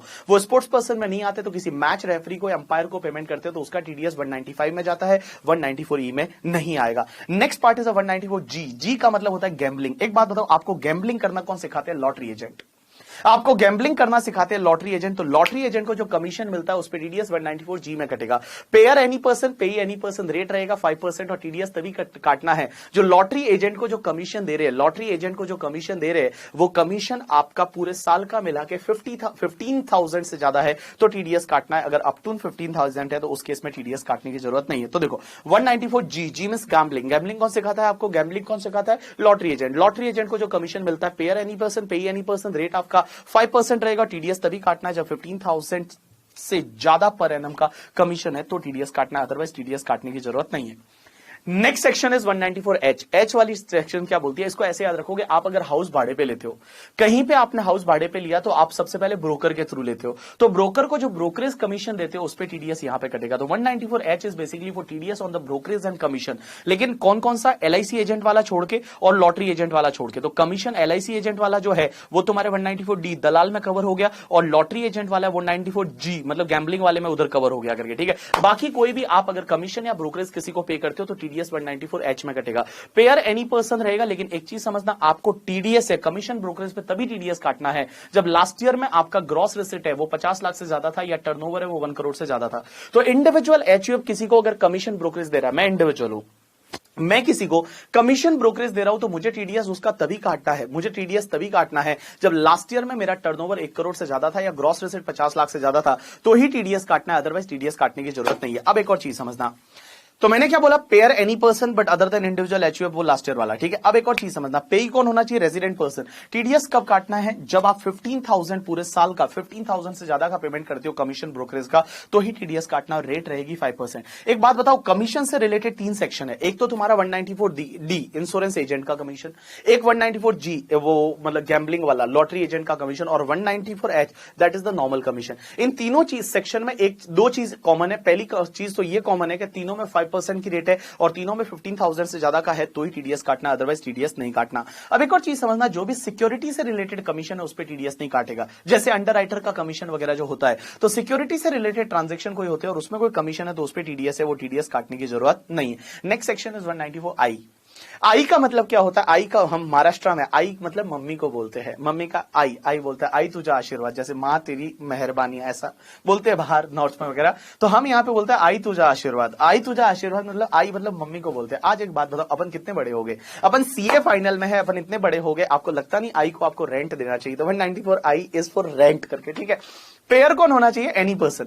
लेकिन एक बात समझना, इंडिविजुअल एचयूएफ को टीडीएस तभी काटना है जब लास्ट ईयर में टर्नओवर 1 करोड़ से ज्यादा था या ग्रॉस रिसिट 50 लाख से ज्यादा था। तो pair any person but individual HUF वाला वो एक्सेप्शन, ठीक है। पेई कौन होना चाहिए? Resident person. अगर आप रेजिडेंट पर्सन को रेंट का पेमेंट करते हो तभी टीडीएस काटना है। टीडीएस का रेट क्या रहेगा? अगर rent plant and machinery equipment पे है, रेंट जो है वो अगर वो प्लांट एंड मशीनरी इक्विपमेंट तो 2%, और अगर मान लो अदर किसी पे फर्नीचर बिल्डिंग पे लैंड पे वगैरह रेंट है तो उस केस में आपको 10% की रेट से टीडीएस काटना पड़ेगा। मैंने क्या बोला? अगर प्लांट एंड मशीनरी का रेंट है तो 2% और अदर मान लो फर्नीचर लैंड बिल्डिंग का रेंट वगैरह है तो 10% की रेट से टीडीएस काटना पड़ेगा। अब एक और चीज समझना, टीडीएस तभी काटना है जब किसी भी पर्सन को आप रेंट पे कर रहे हो ना, वो रेंट आपका पूरे साल का मिला के 2,40,000 से ज्यादा है। There is amendment. Last year तक ये 180 का लिमिट था, नाउ इट इज 2,40,000। अगर 2,40,000 रुपीज से ज्यादा का रेंट है तो ही टीडीएस काटना है, अदरवाइज टीडीएस नहीं काटना। अब एक और चीज समझना, जैसे I can take one example. हमने क्या किया, मुंबई में क्लासेस चलाते हैं, नेम इज एडुकेटरी, और एडुकेटरी जो क्लासेस है, एडुकेटरी के लिए मैंने क्या किया, एक बिल्डिंग रेंट पे लिया किसी पर्सन से जिसका नाम है काका। काका से बिल्डिंग रेंट पे लिया, उसका भाड़ा है 1 लाख। उससे मैंने प्लांट एंड मशीनरी और रेंट पे लिया, उसका भाड़ा है मान लो 80,000। उससे मैंने फर्नीचर भी रेंट पे लिया, उसका भाड़ा है 50,000। सो 80 50 कम्स टू 130 प्लस 1 लाख, 2,30,000 का मैं काका को रेंट पे कर रहा हूं। लेकिन मैं furniture, plant and machinery, building सबका मिला के मैं काका को 2,30,000 का रेंट का पेमेंट कर रहा हूं। क्या टीडीएस कटेगा? Answer is no. बट मैं अगर 240 से ज्यादा पेमेंट करता हूं, अगर मैं 240 से ज्यादा, मान लो सब मिला के मैंने उनको 3 लाख का पेमेंट किया, 1 लाख बिल्डिंग का पूरे साल में, 1 लाख फर्नीचर का, 1 लाख प्लांट एंड मशीनरी का, क्या टीडीएस कटेगा? Answer is yes. Answer is yes, TDS कटेगा। अब एक चीज समझना, आपको क्या देखना है कि जिस पर्सन को आप रेंट पे कर रहे हो वो 2,40,000 से ज्यादा है तो टीडीएस काटना है, अदरवाइज आपको टीडीएस काटने की जरूरत नहीं है। अब एक और चीज समझना, मैंने कोई बिल्डिंग भाड़े पे ली और वो बिल्डिंग भाड़े पे ली, उसका पूरे साल का भाड़ा है, पूरे ईयर का भाड़ा है, that is the 3 lakh. But वो 2 भाई है, एक राम और एक लखन। राम को 150 रेंट देता हूं, लखन को 150 रेंट देता हूं। उस बिल्डिंग का rent is 3 lakh, but Ram को मैं 150 दे रहा हूं, लखन को 150 दे रहा हूं। क्या टीडीएस कटेगा? आंसर इज नो, यहां पे टीडीएस नहीं कटेगा। आपको यह देखना है कि जिस पेई को आप पे कर रहे हो, उस पर्टिकुलर पेई को 2,40,000 से ज्यादा पे कर रहे हो तो ही आपको टीडीएस काटना है, अदरवाइज टीडीएस काटने की जरूरत नहीं है। मींस यहां पे जो लिमिट है 240 की, वो पेई वाइज देखी जाएगी। जिस पर्सन को आप रेंट दे रहे हो, उस पर्सन को जो रेंट दे रहे हो वो 240 से ज्यादा है तो टीडीएस काटना है, अदरवाइज टीडीएस नहीं काटना। अब एक और चीज समझना, जो भी एडवांस रेंट है या अरियर्स ऑफ रेंट होता है उस पे भी टीडीएस कटेगा। अब एक और चीज समझना, डिपॉजिट पे टीडीएस कटेगा क्या? Answer is no. डिपॉजिट पे टीडीएस नहीं कटेगा, लेकिन अगर नॉन रिफंडेबल डिपॉजिट है, नॉन रिफंडेबल डिपॉजिट किसको बोलते हैं पता है? कि ऐसी डिपॉजिट जो आपको रिफंड नहीं होने वाली, that is called non refundable deposit. ऐसी डिपॉजिट जो आपको रिफंड नहीं होने वाली, it is like a rent only. तो भैया नॉन रिफंडेबल डिपॉजिट है तो उस पे टीडीएस है, वो टीडीएस कट जाएगा। अब एक और चीज समझना, अपन ने बिजनेस ट्रस्ट में कंसेप्ट पढ़ा था कि जो आरईआईटी होता है उसकी बहुत बार ओन प्रॉपर्टी होती है, ओन कॉम्प्लेक्सेस, मॉल वगैरह होते हैं, और उस पे जो रेंट मिलता है आरईआईटी को, वो आरईआईटी के हाथ में एग्जेम्प्ट है। तो क्वेश्चन ये आता है, आरईआईटी को जो रेंट पे कर रहा है, क्या उसको आरईआईटी का टीडीएस काटना है? आंसर इज नो, क्योंकि उसके हाथ में वो रेंट 1023 एफसीए में एग्जेम्प्ट हो जाता है, तो उस पे टीडीएस काटने की जरूरत नहीं है। अब एक और चीज समझना, जो भी तुम्हारी फ्लाइट होती है, वो फ्लाइट क्या करती है आपको पता है?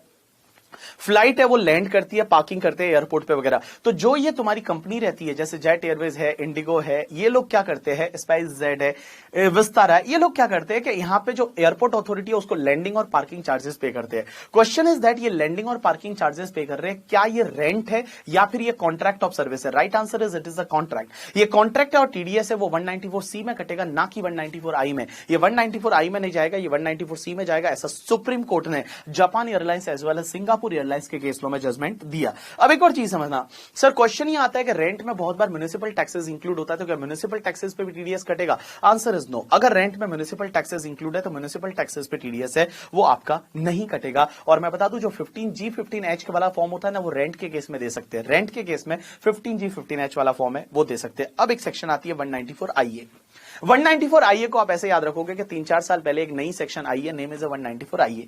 194IA ये बोलती है कि अगर आप इमूवेबल प्रॉपर्टी का सेल परचेस करते हो other than rural agriculture land, क्योंकि रूरल एग्रीकल्चर लैंड जब भी आप बेचोगे तो उस पर ऐसे भी कैपिटल गेन लगता नहीं है। तो देखो बेटा, मैंने क्या बोला कि अगर आप इमूवेबल प्रॉपर्टी का सेल और परचेस करते हो तो उस पर टीडीएस 194IA में कटेगा।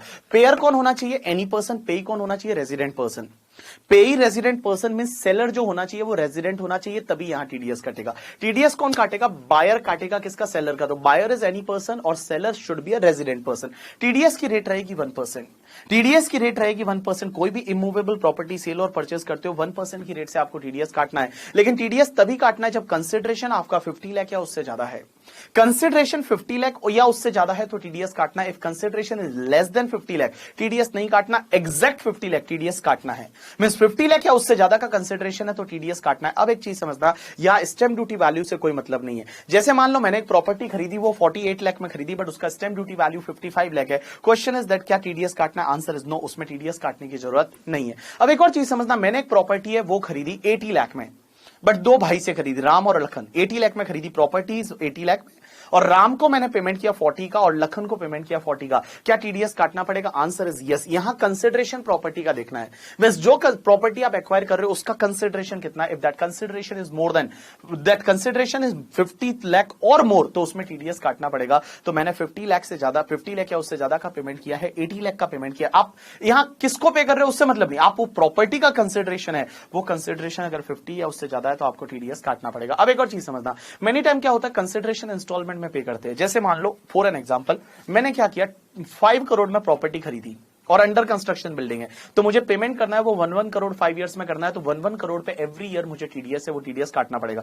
अब एक और चीज समझना, नॉर्मली टीडीएस क्या होता है, जिस मंथ में आप काटते हो उसके अगले महीने की 7th को जमा करवाना पड़ता है, बट यहाँ 194 IA में जो टीडीएस काटते हो वो अगले महीने की 30 डेज के अंदर अंदर जमा करवाना पड़ता है।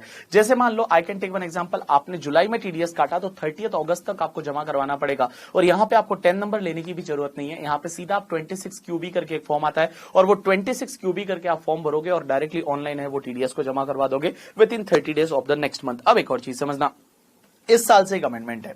क्वेश्चन ही आता है कि जैसे बहुत बार ये बिल्डर लोग क्या करते थे, मैंने एक प्रॉपर्टी खरीदी 45 लाख में, प्रॉपर्टी की वैल्यू बोलते थे 45 लाख, बट उसमें बोलते थे 3 लाख है वो पार्किंग चार्जेस है करके, ठीक है, 3 लाख है वो सोसाइटी का एडवांस चार्जेस है, सोसाइटी चार्जेस है, मेंबरशिप चार्जेस है करके, ठीक है, एडवांस इलेक्ट्रिसिटी चार्जेस है, ये सब मिला के और टोटल बन गया 55 लाख। क्वेश्चन इज दैट क्या टीडीएस कटेगा या नहीं? पहले ऐसा था कि टीडीएस नहीं कटता था, बट अब निर्मला सीतारमण ने अमेंडमेंट किया और 1 सितंबर 2019 पे बेटा टीडीएस कट जाएगा, मींस पूरे 55 लाख पे टीडीएस कटेगा, ये 50 लाख की लिमिट में इंक्लूड होगा। तो जो भी कार पार्किंग फीस है, इलेक्ट्रिसिटी और वाटर फैसिलिटी फीस है, मेंटेनेंस फीस वगैरह है, ये जो ली जाती है at the time of the sale, तो उसके इसमें ये सब इंक्लूड हो जाएगा और ये टोटल मिला के 50 लाख से ज्यादा है तो उसमें टीडीएस है वो टीडीएस कट जाएगा। अब एक और चीज समझना, next section is 194 IB। IB को आप ऐसे याद रख सकते हो, इमूवेबल बिल्डिंग, ऐसा समथिंग आप याद रख सकते हो। अब एक चीज समझना, 194 IB क्या बोलता है कि अगर आप किसी को रेंट पे कर रहे हो, rent of the immovable property, rent of the immovable property, और वो रेंट पूरे मंथ का मिला के 50,000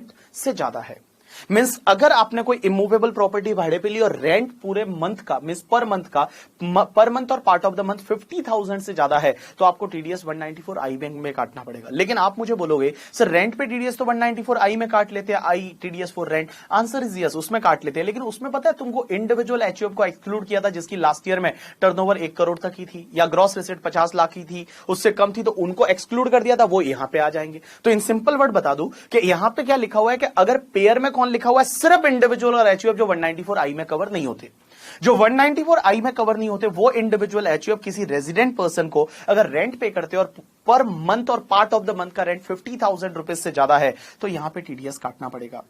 पर मंथ और पार्ट ऑफ द मंथ का रेंट है वो 50,000 से ज्यादा है तो यहां टीडीएस कटना पड़ेगा। और टीडीएस कौन सी रेट से कटेगा? 5% की रेट से। यहां पे टीडीएस का रेट रहेगा 5% रहेगा। एक और चीज समझना, यहां पे टीडीएस कब काटना है? नॉर्मल केस में क्या होता है कि टीडीएस काटते हैं एवरी मंथ करके, बट यहां पे है ना टीडीएस काटना पड़ेगा फ्रॉम द लास्ट मंथ का जो रेंट आप क्रेडिट करते हो या पेमेंट करते हो, जो लास्ट मंथ का मतलब अगर मान लो इस साल में आपने वो इमूवेबल प्रॉपर्टी खाली नहीं किया तो मार्च मंथ का रेंट, बट मान लो आपने इसी साल में वैकेट कर दिया, दिसंबर के बाद वैकेट कर दिया, तो दिसंबर मंथ का जो रेंट था वो, तो मैंने बोला last month of the tenancy और last month of the tenancy और last month of the year, उसके रेंट से आपको टीडीएस है वो टीडीएस काटना है। तो मैं बता दूं 194 IB में आपको जो टीडीएस काटना पड़ेगा वो टीडीएस किससे काटना पड़ेगा? Last month of the rent और last month of the tenancy वाला है उससे आपको टीडीएस काटना पड़ेगा। अब एक चीज समझना, नॉर्मली क्या होता है कि भैया अगर आगे वाला आपको पैन नंबर नहीं देता तो आप टीडीएस कौन सी रेट से काटते हो? 20% और rate whichever is higher. लेकिन I can take one example. अब एक बात समझना, मान लो मैंने क्या किया, मैंने कोई भाड़े पे ली जगह और मेरी वाइफ बोलती है अपना घर अच्छा होना चाहिए और उसका भाड़ा 60,000 है, तो 60,000 भाड़ा है, पूरे साल रहे तो मल्टीप्लाई बाय 12 किया तो आपको 7,20,000 आया। अब एक बात बताओ, उसका 5% टीडीएस कितना आता है? 36,000। बट एक बात समझना, 36,000 आगे वाले ने अपना पैन नंबर नहीं दिया, तो आगे वाले ने पैन नंबर नहीं दिया तो हमको 7,20,000 का 20% टीडीएस काटना पड़ेगा। It's comes to 1,44,000। बट 1,44,000 तो लास्ट मंथ का रेंट ही नहीं है, बिकॉज टीडीएस तो अल्टीमेटली लास्ट मंथ के रेंट से काटना है, बट लास्ट मंथ का rent is only 60,000। So here we have to require to deduct TDS only 60,000। तो मैं बोलूं जो 20% वाला टीडीएस है उसमें भी हमारा मैक्सिमम टीडीएस आएगा वो लास्ट मंथ का रेंट आएगा, उससे ज्यादा टीडीएस नहीं काटना है। तो देखो बेटा मैंने क्या बोला यहां पे, पेयर कौन होना चाहिए, इंडिविजुअल एचयूएफ जो 194 में कवर नहीं होते। अगर मान लो किसी रेजिडेंट पर्सन को रेंट ऑफ इमूवेबल प्रॉपर्टी पे करते हैं और पूरे मंथ का और पार्ट ऑफ द मंथ का रेंट है वो 50,000 से ज्यादा है तो टीडीएस काटना पड़ेगा। टीडीएस कब काटना है, जब लास्ट मंथ का जो रेंट है, ये लास्ट मंथ ऑफ टेनेंसी या last month of the year, ठीक है, जो भी केस रहे करके, ठीक है, last month of the tenancy और last month of the year, उसका रेंट जब भी आप क्रेडिट पे करते हो, विच एवर इज अर्लियर वाला इवेंट है, उससे आपको टीडीएस काटना है। अब एक और चीज समझना, यहां पे भी जो टीडीएस काटते हो उसके लिए आपको 10 नंबर लेने की जरूरत नहीं। इसमें भी अगले महीने की जो तुम्हारा अगला महीना आएगा उसके 30 डेज के अंदर अंदर 26 QC करके एक फॉर्म होता है, उसके साथ में आपको जमा करवाना है, जैसा QB होता है, जैसा आपने 194 IA में देखा था वैसा का वैसा। नेक्स्ट सेक्शन होती है that is the 194 IC। 194 IC क्या बोलती है आपको पता है, कैपिटल गेन में अपन ने एक सेक्शन पढ़ा था that is 45(5) joint development agreement वाला। और जॉइंट डेवलपमेंट एग्रीमेंट में बिल्डर अगर आपको कोई मनी देता है, फ्लैट के साथ साथ मनी भी देता है, तो वो मनी पे 10% की रेट से टीडीएस काट लेगा। जो मनी कंपोनेंट रहेगा वो मनी कंपोनेंट पे 10% की रेट से टीडीएस है वो टीडीएस काट लेगा। अब एक और चीज समझना, इस साल एक और सेक्शन, ये पहले 194J पढ़ते हैं, 194J पहले से है। 194J करके एक सेक्शन है और 194J का मतलब होता है जानी दुश्मन। जानी दुश्मन आपके लिए कौन होता है, आपका बॉस। जो आर्टिकलशिप आपने की प्रोफेशनल, वो आपके लिए जानी दुश्मन है। तो जानी दुश्मन के केस में अब एक चीज समझना, यहां पे कुछ 4-5 पेमेंट है जिसपे टीडीएस कटेगा। 194J एक तो प्रोफेशनल फीस है, टेक्निकल फीस है, रॉयल्टी है, नॉन कम्पीट फीस और डायरेक्टर फीस। क्या बोला, professional fees, technical fees, non compete fees, director fees and तुम्हारा क्या बोलते हैं वापस से प्रोफेशनल फीस।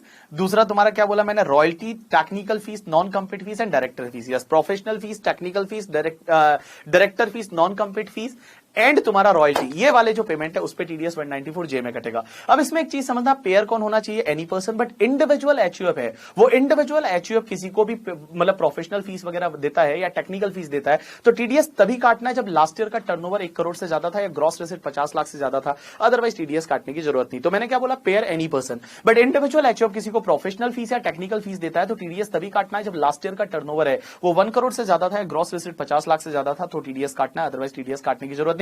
किसी भी रेजिडेंट पर्सन को ये पेमेंट करते हो तो टीडीएस काटना है, टीडीएस की रेट है वो 10% रहेगी। अब एक और चीज समझना, आपको टीडीएस तभी काटना है जब आप पेमेंट कर रहे हो प्रोफेशनल फीस का, टेक्निकल फीस का, रॉयल्टी का, नॉन कम्पीट फीस का। अगर ये पेमेंट कर रहे हो जिस पर्सन को वो 30,000 से ज्यादा है तो टीडीएस काटना है, अदरवाइज नहीं काटना। और एक और चीज समझना, ये जो लिमिट है ना ये 30,000 की अलग अलग लगेगी, means limit is applicable separately on each and every payment. इसका मतलब कि प्रोफेशनल फीस पे 30 अलग, टेक्निकल फीस का 30 अलग, रॉयल्टी का 30 अलग, नॉन कम्पीट फीस का 30 अलग और डायरेक्टर फीस पे तो लिमिट ही नहीं है। डायरेक्टर को तो आपने अगर 10 रुपीज का फीस दिया तो भी उस पर आपको 1 रुपीज की रेट से टीडीएस काटना पड़ेगा, 1 रुपीज है वो टीडीएस काटना पड़ेगा। अब एक चीज समझना, ये लिमिट अलग अलग लगेगी, इसका मतलब क्या, जैसे मान लो फॉर एन एग्जांपल प्रोवाइज ने मुझे इस साल में 25,000 का प्रोफेशनल फीस पे किया एंड 28,000 का रॉयल्टी पे किया, तो क्या मेरा टीडीएस कटेगा? Answer is no. मतलब मेरे को पे कर रहे हैं 25 एंड 28, तो भी बेटा इंडिविजुअल प्रोफेशनल फीस 30 से ज्यादा नहीं है और तुम्हारा रॉयल्टी है वो भी 30 से ज्यादा नहीं है, तो उस केस में टीडीएस है वो टीडीएस नहीं कटेगा। You got my point or not? Yes. अब एक और चीज समझना, अगर मान लो पेमेंट आप कॉल सेंटर को कर रहे हो तो यहां पे टीडीएस का रेट है वो 10% की जगह 2% हो जाएगा। अगर आप पेमेंट है वो किसी कॉल सेंटर को कर रहे हो तो यहां पे 10% की रेट से 2% है वो टीडीएस का रेट हो जाएगा। अब एक और चीज समझना, अगर इंडिविजुअल एचयूएफ है और वो इंडिविजुअल एचयूएफ अपने पर्सनल पर्पस के लिए प्रोफेशनल सर्विस लेते हैं, क्या बोला? पर्सनल पर्पस के लिए प्रोफेशनल सर्विस लेते हैं, पर्सनल पर्पस के लिए प्रोफेशनल सर्विस लेते हैं, तो उस केस में टीडीएस काटने की जरूरत नहीं। तो अगर इंडिविजुअल एचयूएफ है, उन्होंने क्या किया, पर्सनल पर्पस के लिए कोई प्रोफेशनल सर्विस लिया तो टीडीएस काटने की जरूरत नहीं है। लेकिन अगर बिजनेस पर्पस के लिए लिया तो इंडिविजुअल एचयूएफ ने बिजनेस पर्पस के लिए लास्ट ईयर का टर्नओवर अगर 1 करोड़ से ज्यादा है, ग्रॉस रेसिट 50 से ज्यादा है, तो इस बार टीडीएस काटना पड़ेगा। अब एक और चीज समझना, अगर इंडिविजुअल एचयूएफ का लास्ट ईयर का टर्नओवर 1 करोड़ से ज्यादा है या ग्रॉस रेसिट 50 लाख से ज्यादा है, वो किसी को प्रोफेशनल फीस पे कर रहे हैं, टीडीएस कटेगा। टेक्निकल फीस पे कर रहे हैं, टीडीएस कटेगा। लेकिन एक चीज समझना, अगर इंडिविजुअल एचयूएफ किसी को रॉयल्टी पे करते हैं, नॉन कम्पीट फीस पे करते हैं, डायरेक्टर फीस पे करते हैं, अब डायरेक्टर फीस तो आएगा नहीं नॉर्मली, बट अगर मान लो इंडिविजुअल एचयूएफ है वो रॉयल्टी नॉन कम्पीट फीस पे करते हैं किसी को, इवन लास्ट ईयर में इंडिविजुअल एचयूएफ का ऑडिट हुआ था तो भी टीडीएस नहीं कटेगा। मतलब इन सिंपल वर्ड ये सेक्शन ये बोलती है कि इंडिविजुअल एचयूएफ किसी को प्रोफेशनल फीस, टेक्निकल फीस पे करते हैं और उसका लास्ट ईयर ऑडिट हुआ इंडिविजुअल एचयूएफ का, तो टीडीएस काटना, अदरवाइज टीडीएस है वो टीडीएस काटने की जरूरत नहीं। Next section is 194 LA। अब 194 194 एल क्या बोलती है, आपकी प्रॉपर्टी ले गए करके, ठीक है। तो that is the compulsory acquisition of property, compulsory acquisition of immovable property but other then rural agriculture land. भाई रूरल एग्रीकल्चर लैंड को वगैरह छोड़ के, क्योंकि उसको जो भी पैसा मिलता है वो एग्जेम्प्ट होता है। पेयर इज एनी पर्सन, पे is the resident person. Rate रहेगी 10% की रेट से, लेकिन आपका टीडीएस तभी काटना है। रेट रहेगी 10% की रेट से, लेकिन टीडीएस तभी काटना है जब आपको कंपनसेशन दिया जा रहा है वो कंसिडरेशन 2.5 लाख रुपया से ज्यादा है। मींस अप टू 250 है नो टीडीएस, बट 2,50,000 से ज्यादा का आपका कंपनसेशन है तो इसमें टीडीएस है, वो टीडीएस कटेगा। अब एक चीज समझना, नेक्स्ट सेक्शन होती है 194 एलबी। ये बोलती है कि अगर कोई इंफ्रास्ट्रक्चर डेट फंड है, infrastructure debt fund is like a mutual fund only. वो क्या करते हैं, बहुत बार फॉरेन फंडिंग जुटाते हैं। मींस बाहर से अगर उन्होंने कोई भी एक्सटर्नल कमर्शियल बोरोइंग लिया और नॉन रेजिडेंट फॉरेन कंपनी को अगर वो इंटरेस्ट पे कर रहे हैं तो 5% की रेट से टीडीएस काटना पड़ेगा। और मैं बताऊं नॉन रेजिडेंट के लिए वो इंटरेस्ट भी टैक्सेबल 5% की रेट से होता है अंडर सेक्शन 115A। तो यहां पे टीडीएस है वो 5% की रेट से काटना पड़ेगा। अब एक चीज समझना, एक सेक्शन आई है 194M, और ये 194M जो है ये नई सेक्शन है। अब ये सेक्शन क्या बोलती है पता है क्या, अगर आप किसी को कॉन्ट्रैक्ट का पेमेंट करते हो, किसी को कमीशन का पेमेंट करते हो, ब्रोकरेज का पेमेंट करते हो या प्रोफेशनल सर्विस का पेमेंट करते हो, तो देखो बेटा मैंने क्या बोला, कॉन्ट्रैक्ट का पेमेंट करते हो, किसी को कमीशन ब्रोकरेज का पेमेंट करते हो या प्रोफेशनल फीस का पेमेंट करते हो, तो आपको यहां पे टीडीएस 194M में काटना पड़ेगा। लेकिन आप मुझे बोलोगे कि सर एक बात बताओ, यहां कॉन्ट्रैक्ट तो 194C में पढ़ा लिया, प्रोफेशनल फीस आपने 194J में पढ़ा लिया, और तुम्हारा कमीशन ब्रोकरेज 194H में पढ़ा लिया, तो फिर यहां पे क्या है, यहां पे क्या है पता है। लेकिन वहां पे पता है इंडिविजुअल एचयूएफ को कहीं कहीं एक्सेप्ट कर रखा था। कहां पे, जैसे मैं समझाता हूं, इधर देखो 194C, 194J और 194 तुम्हारा क्या बोलते हैं 194C, 194J, 194H, उन तीनों में इंडिविजुअल एचयूएफ किसी को पेमेंट करता था, कॉन्ट्रैक्टर को या कमीशन ब्रोकरेज का या फिर तुम्हारा प्रोफेशनल फीस, तो टीडीएस तभी काटना था जब लास्ट ईयर का टर्नओवर 1 करोड़ से ज्यादा था या ग्रॉस रिसीट 50 लाख से ज्यादा था। ये एंड एक और चीज समझना, वहां कॉन्ट्रैक्ट के केस में और प्रोफेशनल फीस के केस में तो इंडिविजुअल एचयूएफ अगर पर्सनल पर्पस के लिए कोई सर्विस लेता है तो टीडीएस ही नहीं था। तो इन्होंने क्या किया, उन सबको पकड़ने के लिए एक नई सेक्शन डाल दी और बोला कि आज अगर इंडिविजुअल एचयूएफ को इंडिविजुअल एचयूएफ है वो किसी भी पर्सन को पेमेंट करता है कॉन्ट्रैक्ट का, प्रोफेशनल फीस का या कमीशन एंड ब्रोकरेज का, और पूरे साल का मिला के उस पर्सन को जो पेमेंट किया वो 50 लाख रुपए से ज्यादा है, मींस 50 लाख रुपए से ज्यादा है, तो 5% की रेट से टीडीएस काटना पड़ेगा। तो देखो बेटा मैं यहां पे बोलूंगा, यहां कॉन्ट्रैक्ट, प्रोफेशनल फीस, आपका contract, professional fees, commission, brokerage, 4 चीजें आएगी। अब एक बात समझना, पेयर कौन होना चाहिए, इंडिविजुअल एचयूएफ, और वो उन सेक्शंस में कवर नहीं हुआ है। तो यहां पे आ जाएगा इंडिविजुअल एचयूएफ, पे कौन होना चाहिए, कोई भी रेजिडेंट पर्सन, रेट क्या रहेगी 5%, और टीडीएस तभी काटता है जब पूरे साल का मिला के किसी पर्सन को जो आप कर रहे हो पेमेंट या क्रेडिट वो 50 लाख से ज्यादा है। अब एक और चीज समझना, यहां पे एक राजू करके कॉन्ट्रैक्टर था, उसको मैंने क्या किया, 30,000 का प्रोफेशनल फीस पे किया, उसी को मैंने 20,000 का कॉन्ट्रैक्ट का पेमेंट किया और उसी को मान लो 10,000 का मैंने कमीशन पे किया, पूरे साल का मिला के कितना 50 से ज्यादा हो गया, आंसर इज यस, यहां पे टीडीएस कट जाएगा। लेकिन ये जो सेक्शन है, ये सेक्शन आपकी 1 सितंबर एंड 2019 के बाद आई है, तो उसके पहले वाला जो है वो पहले नहीं थी, इसके बाद पर्टिकुलर बाद में आई है करके, ठीक है। अब एक चीज समझना आप लोग, एक सेक्शन है 194N करके, और ये सेक्शन भी नहीं है। और ये सेक्शन क्या बोलती है कि अगर आप किसी भी बैंक से या कोऑपरेटिव बैंक से, किसी भी बैंक से या कोऑपरेटिव बैंक से या पोस्ट ऑफिस से कैश विड्रॉ करते हो और पूरे साल में मिला के अगर आपका कैश विड्रॉल 1 करोड़ से ज्यादा हो जाता है, cash withdrawal is more than 1 crore in the year, तो उस केस में आपका टीडीएस है वो टीडीएस कट जाएगा 2% की रेट से। तो देखो बेटा मैंने क्या बोला, 194N, और 194N ये बोलता है that is the cash withdrawal more than 1 crore, cash withdrawal more than 1 crore. तो अगर आप 1 करोड़ से ज्यादा का कैश विड्रॉल करते हो और पूरे साल का मिला के कैश विड्रॉल है 1 करोड़ से ज्यादा का है, तो उस केस में बैंक आपका टीडीएस काटेगा 2% की रेट से। लेकिन इसमें एक चीज समझना, ये पहली सेक्शन है जिसमें टीडीएस है ना वो पर्टिकुलर लिमिट के ऊपर वाले कैश विड्रॉल पे कटेगा।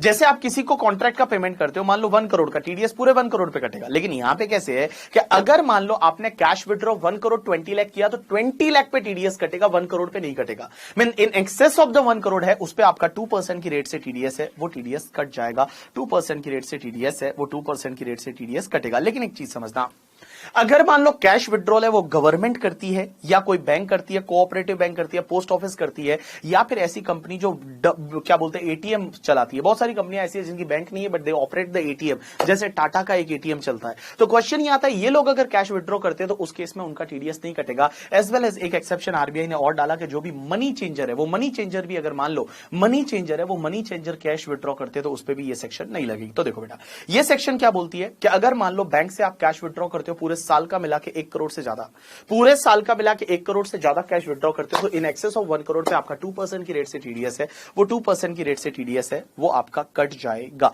अब एक और चीज समझना, यहां पे बैंक ने विड्रॉ किया, गवर्नमेंट ने विड्रॉ किया, पोस्ट ऑफिस ने विड्रॉ किया, या कोई भी व्हाइट लेवल एटीएम ऑपरेटर है उसने विड्रॉ किया, तो उसमें ये सेक्शन नहीं लगेगी। और कोई आरबीआई ने नोटिफाई किया और आरबीआई ने मनी चेंजर को नोटिफाई किया, आरटीपी में एक नोटिफिकेशन दे रखा है कि जो मनी चेंजर को नोटिफाई किया, तो उस केस में क्या होगा कि मनी चेंजर वगैरह ने विड्रॉ किया तो ये सेक्शन नहीं लगेगी। अब एक और चीज समझना, यहां पे क्लेरिफिकेशन है, क्वेश्चन ये आता है, ये 1 करोड़ का लिमिट देखते टाइम सर ये सेक्शन 1 सितंबर 2019 से आया, तो उसके पहले जो कैश विड्रॉ हो गया क्या उस पर भी टीडीएस कटेगा? Answer is no.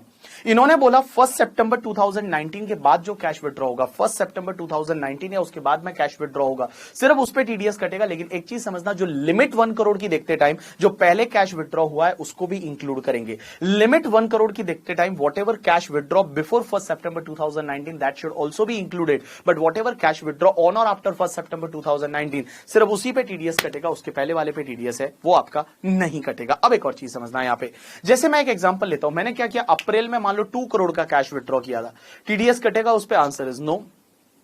मैंने क्या किया, अब दिसंबर में मान लो इन दिसंबर 2019 मैंने सपोज 1 लाख का कैश विड्रॉ किया, टीडीएस कटेगा? Answer is yes, because 1 lakh plus 2 crore 2.1 crore हो गया, तो 1 करोड़ से ज्यादा है तो पहले वाले पे तो नहीं कटेगा, बट भैया अभी जो 1 लाख का विड्रॉ किया उस पे टीडीएस है, वो टीडीएस कट जाएगा। तो मैंने क्या बोला कि 1 सितंबर से पहले कैश विड्रॉ किया उस पे टीडीएस नहीं कटेगा, उसके बाद कैश विड्रॉ किया उस पे टीडीएस कटेगा, बट 1 करोड़ की लिमिट देखते टाइम टोटल पूरे साल का कैश विड्रॉल है वो अपन देखेंगे। You got my point or not? Yes. अब एक चीज समझना, एक सेक्शन होती है 195 ये बोलती है किसी नॉन रेजिडेंट फॉरेन कंपनी को अगर आप पेमेंट करते हो तो टीडीएस 195 में कटता है, पेयर एनी पर्सन पे ही है वो नॉन रेजिडेंट फॉरेन कंपनी, और रेट क्या रहती है, जो भी डीटीडब्ल्यूए का रेट है या फिर इनकम टैक्स एक्ट का rate whichever is more beneficial रहता है उस पे आप टीडीएस काट लेते हो। अब एक चीज समझना, इसमें बहुत सारी सेक्शन जो नॉन रेजिडेंट को पेमेंट करते हो तो कुछ तो स्पेसिफिक सेक्शन में कवर हो जाता है, जैसे 192 में, जैसे अपन ने देखा 192 में, तो 192 में सैलरी का पेमेंट नॉन रेजिडेंट को करो तो भी कवर हो जाता है, 194 बी और बीबी में करके, ठीक है, 194 जी में, एक 194 तुम्हारा क्या बोलते हो उसमें ई में,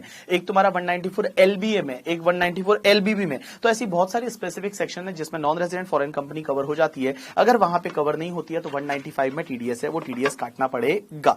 अब एक और चीज समझना, नेक्स्ट सेक्शन जो है, नेक्स्ट पॉइंट ये बोलता है कि अगर मान लो तुम्हारा जो टीडीएस काटते हैं, सर अगर किसी मान लो सर्विस का अमाउंट, प्रोफेशनल फीस का 1 लाख का बिल है, उसमें 18% जीएसटी है, 1,18,000 हुआ, टीडीएस किस पे कटेगा, 1 लाख पे या 1,18,000 पे? Right answer is only 1 lakh पे।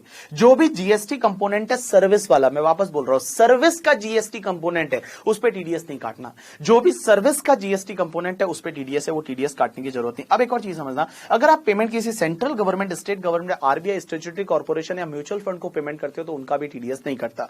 मैंने क्या बोला, central government, state government, RBI, statutory corporation या म्यूचुअल फंड को पेमेंट करते हो तो उनका टीडीएस नहीं कटता, क्योंकि उनकी इनकम ऐसे भी एग्जेम्प्ट होती है। सेंट्रल गवर्नमेंट, स्टेट गवर्नमेंट है, आरबीआई है, स्टैट्यूटरी कॉर्पोरेशन है, म्यूचुअल फंड है, उनकी इनकम क्या होती है, एग्जेम्प्ट होती है, तो उनको पेमेंट करोगे तो टीडीएस नहीं कटेगा। अब एक चीज समझना, बहुत बार क्या होता है कि तुम्हारा मान लो लॉस है, बहुत ह्यूज लॉसेस है, तुम्हारा ह्यूज लॉसेस है, या फिर मान लो तुम्हारे ब्रॉड फॉरवर्ड लॉसेस आ रहे हैं, बट इस साल आपको जो पेमेंट मिल रहा है उस पर तो टीडीएस कटेगा, तो एक सेक्शन 197 होती है कि इसमें आप एओ को एप्लीकेशन कर सकते हो और एओ से आप लोअर डिडक्शन और नो डिडक्शन का सर्टिफिकेट ले सकते हो। अगर आप लोअर डिडक्शन, नो डिडक्शन का सर्टिफिकेट लेके आप जो आपका पेयर है उसको दे दो तो पेयर क्या करेगा, टीडीएस नहीं काटेगा या टीडीएस कम रेट से काटेगा। अब एक और चीज समझना, एक सेक्शन होती है 197A। 197A ये बोलती है कि अगर मान लो आपको जो इनकम हो रही है वो या तो सेक्शन 192A नेचर की है, 192A इज ईपीएफ, या फिर 193 that is interest on security, या 194A that is interest other than interest on security, 194DA that is life insurance policy वाला, and 194I that is the rent. मैंने क्या बोला, आपको इनकम होती है वो 5 नेचर की होती है, 192A दैट इज ईपीएफ का,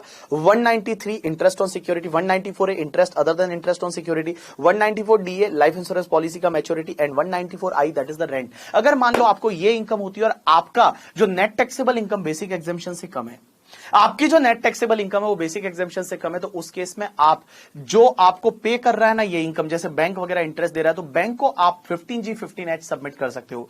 15G कौन देगा, नॉर्मल पर्सन, और 15H कौन देगा, सीनियर सिटीजन। सीनियर सिटीजन है वो 15H देगा, नॉर्मल वाला 15G देगा, तो उस केस में बैंक जो है वो आपका टीडीएस नहीं काटेगी। We can take one example, अपन एक एग्जांपल लेते हैं, जैसे हुआ क्या, I can take one example, समझने की कोशिश करना। हुआ क्या कि मान लो मेरी मम्मी है, मेरी मम्मी का बैंक में एक अकाउंट है और बैंक अकाउंट पे क्या हुआ, मम्मी को मान लो 1,50,000 का इंटरेस्ट मिला। तो 1,50,000 का इंटरेस्ट मिला, जो मम्मी का एनटीआई भी 150 हुआ और कुछ भी इनकम इन्वेस्टमेंट वगैरह नहीं है, 150 का एनटीआई। अब मम्मी को टैक्स भरना तो आएगा नहीं, लेकिन वो 150 का इंटरेस्ट पे किया एफडी पे, दैट इज मोर देन 40,000, तो बैंक तो टीडीएस काटेगी। तो उस केस में मम्मी अगर 15G दे देती है तो उस केस में मम्मी का टीडीएस नहीं काटा जाएगा। लेकिन एक चीज समझना, यहां पे इंटरेस्टिंग पॉइंट ये आता है कि अगर जो आपको इनकम मिल रहा है वो income itself is more then basic exemption, जो इनकम मिल रहा है वो इनकम ही बेसिक एग्जाम्पशन से ज्यादा है, बट एनटीआई बेसिक एग्जाम्पशन से कम है, तो आप ये डिक्लेरेशन नहीं दे सकते। जैसे I can take one example, मेरी मम्मी को मान लो 3 लाख का इंटरेस्ट मिला, मेरी मम्मी को 3 लाख का इंटरेस्ट मिला करके, ठीक है, और 3 लाख का इंटरेस्ट मिला बैंक से, और मम्मी का एटीसी का डिडक्शन लेने के बाद एनटीआई आ गया 2 लाख, तो मम्मी को टैक्स भरने की तो जरूरत नहीं, मम्मी की इनकम तो एनटीआई से कम है, बट वो जो इंटरेस्ट मिल रहा है ना, वो interest itself is more then basic exemption. क्या मम्मी 15G दे सकती है? आंसर इज नो, यहां पे 15G मम्मी नहीं दे सकती, और बैंक 15G है वो एडमिट नहीं करेगी। लेकिन एक चीज समझना, यहां सीनियर सिटीजन होता तो चल जाता, कोई दिक्कत नहीं। एग्जाम्पल लेता हूं, मेरी मम्मी सीनियर सिटीजन है, उनका इनकम 4 लाख है, means interest itself is 4 lakh, interest itself is 4 lakh, but जो एनटीआई आते आते वो 3 लाख से कम है, तो उस केस में अगर सीनियर सिटीजन 15H देता है तो 15H कंसिडर किया जाएगा, बट अगर 15G दिया जाता है तो यहां पे कंसिडर नहीं किया जाएगा। अब एक और चीज समझना, टीडीएस की आपकी ड्यू डेट क्या रहती है? अगले महीने की 7, अगले महीने की 7 तारीख को आपको टीडीएस गवर्नमेंट को जमा करवाना पड़ता है, लेकिन जो आपका मार्च में टीडीएस काटते हो वो 30 अप्रैल तक आपको जमा करवाना पड़ता है। लेकिन एक चीज समझना, जो 3 सेक्शन है, एक तो तुम्हारा 194I है, दैट इज वो इमोवल property, 194IB individual H of rent 50,000 से ज्यादा, एंड 194M, एम का मतलब वो इस बार अपन ने देखा ना 50 लाख से ज्यादा वाला, जो 50 लाख से ज्यादा अगर आप किसी को कॉन्ट्रैक्ट का कमीशन ब्रोकरेज वो सब मिला के पेमेंट करते हो वो 50 लाख से ज्यादा। ये 3 सेक्शन ऐसी है जिसमें आपको 10 नंबर लेने की जरूरत नहीं है, और आपको टीडीएस अगले महीने की 30 डेज के अंदर अंदर आपको जमा करवाना पड़ेगा। टीडीएस के रिटर्न आपको फाइल कब करने पड़ते हैं? क्वार्टरली रिटर्न होते हैं, और आपको हर क्वार्टर के एंड से 31 अगले महीने तक आपको फाइल करना पड़ता है। जैसे फर्स्ट क्वार्टर है वो 30 जून को कंप्लीट होता है, 31 जुलाई तक आपको रिटर्न फाइल करना पड़ेगा। सेकंड क्वार्टर 31 अक्टूबर, थर्ड क्वार्टर का 31 जैन, और फोर्थ क्वार्टर मार्च में एंड होता है, बट 30 अप्रैल तक नहीं, 31 मई तक, क्योंकि मार्च का टीडीएस आप 30 अप्रैल तक जमा करवाओगे तो वहां का रिटर्न है वो आपको 31 मई तक जमा करवाना है। अब एक और चीज समझना, जैसे ही आप रिटर्न फाइल करते हो टीडीएस के, तो इनकम टैक्स डिपार्टमेंट उसका क्या करता है? प्रोसेसिंग करता है। 200A करके सेक्शन होती है, 200A में प्रोसेसिंग होती है। प्रोसेसिंग में अगर कोई अरिथमेटिक एरर है, इनकरेक्ट क्लेम है, तो उसको सुधार दिया जाता है, और उसके बाद आपको इंटीमेशन जनरेट करके भेज दी जाती है। अब एक चीज समझना, आपकी इंटीमेशन में जो भी डिमांड रिफंड है वो आपको मिल जाता है, और एक और चीज समझना, यहाँ पे इंटीमेशन आपको कब तक मिलेगी? वही 1 year from the end of the financial year in which return was filed, तो जिस ईयर में आपने रिटर्न फाइल किया था उस ईयर के एंड से 1 साल के अंदर अंदर। अब एक और चीज समझना, 201 सेक्शन बोलती है कि अगर आपको टीडीएस काटना था लेकिन आपने किसी का टीडीएस काटा नहीं, या फिर काट के गवर्नमेंट को जमा नहीं करवाया, अगर आपने किसी का टीडीएस नहीं काटा या काट के गवर्नमेंट को जमा नहीं करवाया, तो उस केस में आप असेसी इन डिफॉल्ट माने जाओगे, और जब आप असेसी इन डिफॉल्ट माने जाओगे तो आपको इनकम टैक्स डिपार्टमेंट है वो आपको सेक्शन 220 का इंटरेस्ट और 221 का पेनल्टी है वो लगा सकते हैं, ठीक है, जैसे वोडाफोन के केस में हुआ था। तो भैया यहां पे आपको असेसी इन डिफॉल्ट माना जाएगा और आपको इंटरेस्ट पेनल्टी है वो लगाई जा सकती है। लेकिन एक चीज समझना, अगर आपने किसी को पेमेंट किया, रेजिडेंट या नॉन रेजिडेंट दोनों को, अगर आपने किसी को पेमेंट किया लेकिन आपने टीडीएस नहीं काटा, बट आगे वाले पर्सन ने उसको इनकम में कंसिडर कर दिया, उस पर जो टैक्स आता था वो भी भर दिया, इनकम में कंसीडर कर दिया, टैक्स आता था वो भी भर दिया, इनकम में कंसीडर कर दिया, टैक्स आता था वो भी भर दिया उसने करके, ठीक है, एंड भैया उसने टैक्स भर दिया तो रिटर्न फाइल कर दिया, और भैया आप एक सीए का सर्टिफिकेट लाके दे सकते हो, I think form number 26A होता है, अगर वो आपसे एक सीए का सर्टिफिकेट ला देते तो उस केस में आप असेसी इन डिफॉल्ट नहीं माने जाओगे, डोंट वरी। अब एक और चीज समझना, एक सेक्शन होती है 2011A, 2011A ये बोलती है कि अगर मान लो आप टीडीएस है वो लेट काटते हो या लेट जमा करवाते हो, टीडीएस कब काटना पड़ता है? पेमेंट और credit whichever is earlier, payment of credit whichever is earlier. अगर आपने टीडीएस लेट काटा तो जितना टीडीएस लेट काटा उस पर आपको 1% पर मंथ और पार्ट ऑफ द मंथ की रेट से इंटरेस्ट लगेगा। बट अगर आपने लेट जमा करवाया, जैसे अगले महीने की 7 को जमा करवाना था, अगर आपने 7 को जमा नहीं करवाया उसके बाद कभी भी जमा करवाया, तो उसके केस में क्या होगा? 1.5% की रेट से आपको इंटरेस्ट है वो लगेगा उस अमाउंट पे, 1.5% पर मंथ और पार्ट ऑफ द मंथ। तो देखो, लेट काटा, लेट डिडक्शन पे 1% per month part of the month, late deposit पे 1.5% पर मंथ और पार्ट ऑफ द मंथ। लेकिन एक चीज समझना है आप, पीरियड बड़ा इंटरेस्टिंग है। अगर आपने लेट डिडक्शन किया तो उस केस में जिस दिन डिडक्ट करना था उस दिन से लेके जिस दिन डिडक्ट किया उस दिन तक 1% पर मंथ और पार्ट ऑफ द मंथ। क्या बोला? जिस दिन डिडक्ट करना था उस दिन से लेके जिस दिन डिडक्ट किया उस दिन तक 1% पर मंथ और पार्ट ऑफ द मंथ। और अगर आपने लेट डिपॉजिट करवाया तो जिस दिन आपने डिडक्ट किया उस दिन से लेके और जिस दिन आपने डिपॉजिट करवाया उस दिन दिन तक 1.5% पर मंथ और पार्ट ऑफ द मंथ की रेट से आपको इंटरेस्ट लग जाएगा।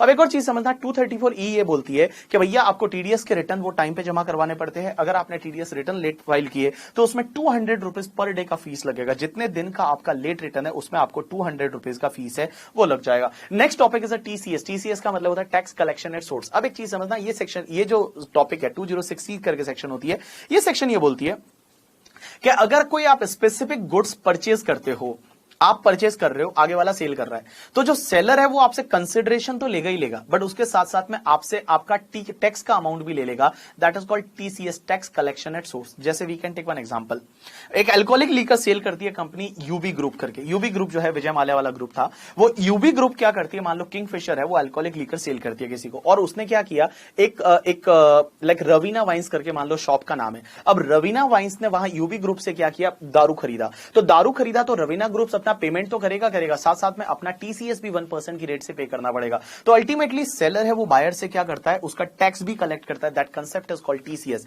अब एक बात समझना, टैक्स कब कलेक्ट करना पड़ता है, वही डेबिटिंग द पार्टी और receiving the payment which ever is earlier. जैसे वहां पे था क्रेडिटिंग और payment which ever is earlier, यहां डेबिटिंग द पार्टी और receiving the amount which ever is earlier है, आपको टैक्स का पेमेंट है वो आपको करना पड़ेगा। लेकिन एक चीज समझना, टीसीएस है वो टीसीएस आपको कट करना पड़ेगा। अब एक चीज समझना, जो टीसीएस रहता है वो टीसीएस का रेट क्या रहता है, तो मैं बता दूं टीसीएस है वो हर परचेज सेल पे नहीं होता, किसी किसी पे लगता है। सबसे पहला alcoholic liquor for human consumption है, उस पे टीसीएस का रेट रहेगा 1%। उसके बाद जो तेंदू लीव्स होती है, तेंदू लीव्स मतलब बीड़ी पत्ता करके, उस पे 5%। उसके बाद में जो timber and other forest product होते हैं उस पे 2.5%। स्क्रैप जो होता है उस पे 1%। मिनरल्स जैसे कोल, लिग्नाइट और आयरन ओर होता है उस पे 1%। एंड तुम्हारा मोटर व्हीकल होता है, मोटर व्हीकल पे 1% की रेट से टीसीएस कटेगा। तो आपको अगर ऐसे याद रखना है टीसीएस है वो कलेक्ट कहां पे होगा, तो आप ऐसे याद रखो, तेंदू लीव्स है उस पे 5% की रेट से, तेंदू लीव्स पे 5%, फॉरेस्ट प्रोडक्ट है उस पे 2.5%, अदर सब जगह है वो 1% है, वो 1% रहेगा। तो alcoholic liquor for human consumption, scrap, mineral है, कोल, लिग्नाइट और iron ore and motor vehicle है उस पे 1%। अब एक और चीज समझना, मोटर व्हीकल के केस में टीसीएस तभी आएगा जब उस मोटर व्हीकल का कंसिडरेशन 10 लाख से ज्यादा है। अगर वो अप टू 10 लाख है या उससे कम है तो उस केस में टीसीएस नहीं आएगा। अगर 10 लाख से ज्यादा है तो टीसीएस आएगा। तो मोटर व्हीकल के केस में अगर मान लो आपका जो कंसिडरेशन है वो कंसिडरेशन 10 लाख से ज्यादा है तो टीसीएस आएगा, अदरवाइज टीसीएस है वो नहीं आएगा। अब एक और चीज समझना, अगर मान लो ये बायर जो है, बायर अगर अपनी एम्बेसीज है, गवर्नमेंट वगैरह है, जो क्या बोलते हैं उसको, हाई कमीशन है या institution notified under the United nation act 1947 है, अगर वो बायर है तो उस केस में टीसीएस नहीं कटेगा। अब एक और चीज समझना, टीसीएस है ना वो टीसीएस लीज एंड लाइसेंस पे भी कटता है।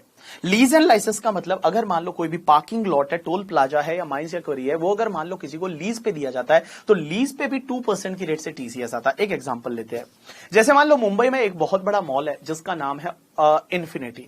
अब इन्फिनिटी ग्रुप का एक मॉल है, इन्फिनिटी में एक पार्किंग है और वो पार्किंग मान लो राजा राम को उन्होंने क्या कर दी, लीज पे दे दी।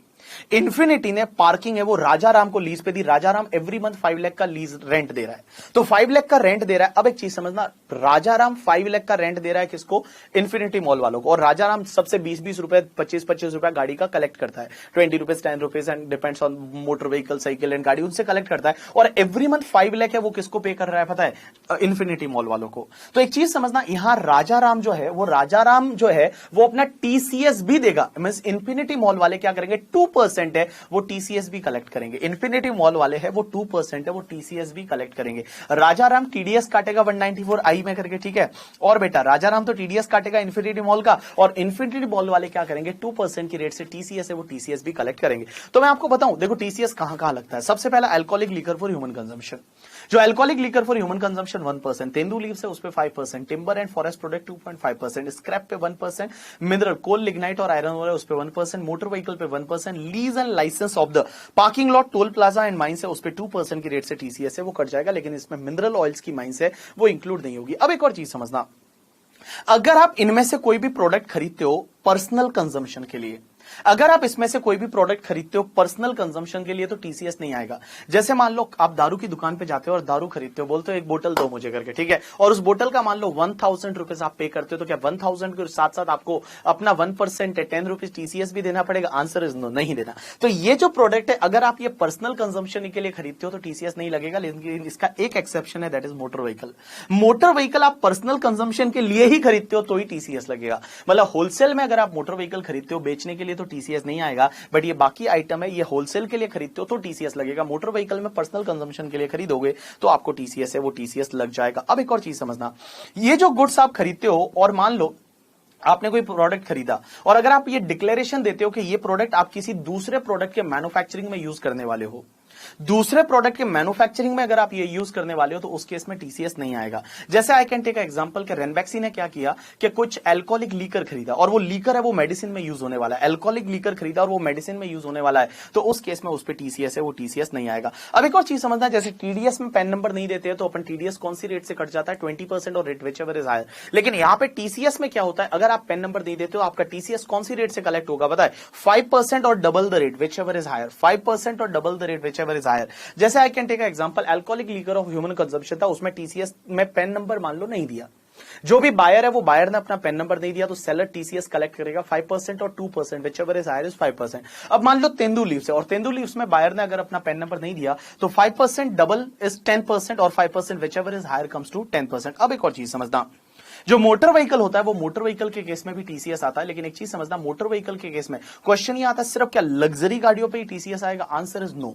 आपका वैल्यू 10 लाख से ज्यादा है, अगर मान लो ट्रांजैक्शन वैल्यू 10 लाख से ज्यादा है, और एक चीज समझना यार 10 लाख की लिमिट में क्या क्या आएगा, तुम्हारा जो भी एक्स शोरूम प्राइस होता है, ऑन रोड नहीं, क्योंकि ऑन रोड में क्या क्या जुड़ जाता है, जो भी तुम्हारा क्या बोलते हैं आरटीओ का खर्चा, इंश्योरेंस का खर्चा है, वो सब जुड़ जाता है। तो आरटीओ इंश्योरेंस खर्चा लेने से पहले जो भी तुम्हारा क्या बोलते हैं एक्स शोरूम प्राइस रहेगा, वो एक्स शोरूम प्राइस जो है वो अगर मान लो 10 लाख से ज्यादा है तो उसमें आपका टीसीएस है वो टीसीएस 1% की रेट से आएगा। अब एक और चीज समझना, क्वेश्चन ही आता है मोटर व्हीकल के केस में क्या पूरी साल की सेल 10 लाख देखेंगे या each transaction, right answer is each transaction. Means her transaction, जैसे मान लो आज मैंने एक 8 लाख में कार खरीदी कहीं से, मैंने 15 दिन बाद वापस एक 8 लाख की कार खरीदी तो टीसीएस नहीं आएगा, बिकॉज ईच ट्रांजैक्शन वो 10 लाख से ज्यादा का नहीं है। अगर एक ट्रांजैक्शन 10 लाख से ज्यादा का है तो ही टीसीएस कटेगा, अदरवाइज टीसीएस है वो टीसीएस नहीं आएगा। अब एक और चीज समझना, यहां सेलर कौन होना चाहिए, कोई भी चलेगा, कोई दिक्कत नहीं। मोटर व्हीकल में क्या सेकंड हैंड में भी टीसीएस आएगा, आंसर इज यस।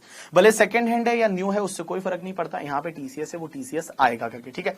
अब एक और चीज समझना आप लोग, यहां पे अगर सेलर है उसको टीसीएस कब कलेक्ट करना है, अगर नॉर्मली हर किसी को करना है, बट इंडिविजुअल एचओएफ को टीसीएस तभी कलेक्ट करना है जब लास्ट ईयर में उसका टर्नओवर 1 करोड़ से ज्यादा था या ग्रॉस रिसीट है वो 50 लाख से ज्यादा था, तो ही टीसीएस कलेक्ट करना है। यस पीपल, तो यहां पे आपके 12 रिवीजन लेक्चर थे वो कंप्लीट हो जाते हैं, तो इस बार के जो रिवीजन लेक्चर थे वो यहीं पे एंड कर रहे हैं। This is the last revision lecture जो आपको मैंने टीडीएस टीसीएस से रिलेटेड दिया। जो 6C के लिए कुछ एक्स्ट्रा टॉपिक है, जैसे ब्लैक मनी वाला है, मॉडल टैक्स कन्वेंशन है, तो उसके लिए मैं रिवीजन लेक्चर अपलोड करने वाला हूं सिर्फ 6C वालों के लिए। तो जिनका 6C है उसमें एनआर और तुम्हारे जो क्या बोलते हैं authority of advance ruling, transfer pricing वाला, ये तो सब इसके साथ साथ हो गया। जो आप देखोगे 10th या 11th लेक्चर वो उसमें आपको मिल जाएगा 9th-10th लेक्चर में मोस्टली, बट ये जो बाकी वाले जो 6C के पेपर वाले जो है रिवीजन लेक्चर वो मैं आपको यूट्यूब पे देने वाला हूं, आपको यूट्यूब पे मिल जाएंगे, ठीक है।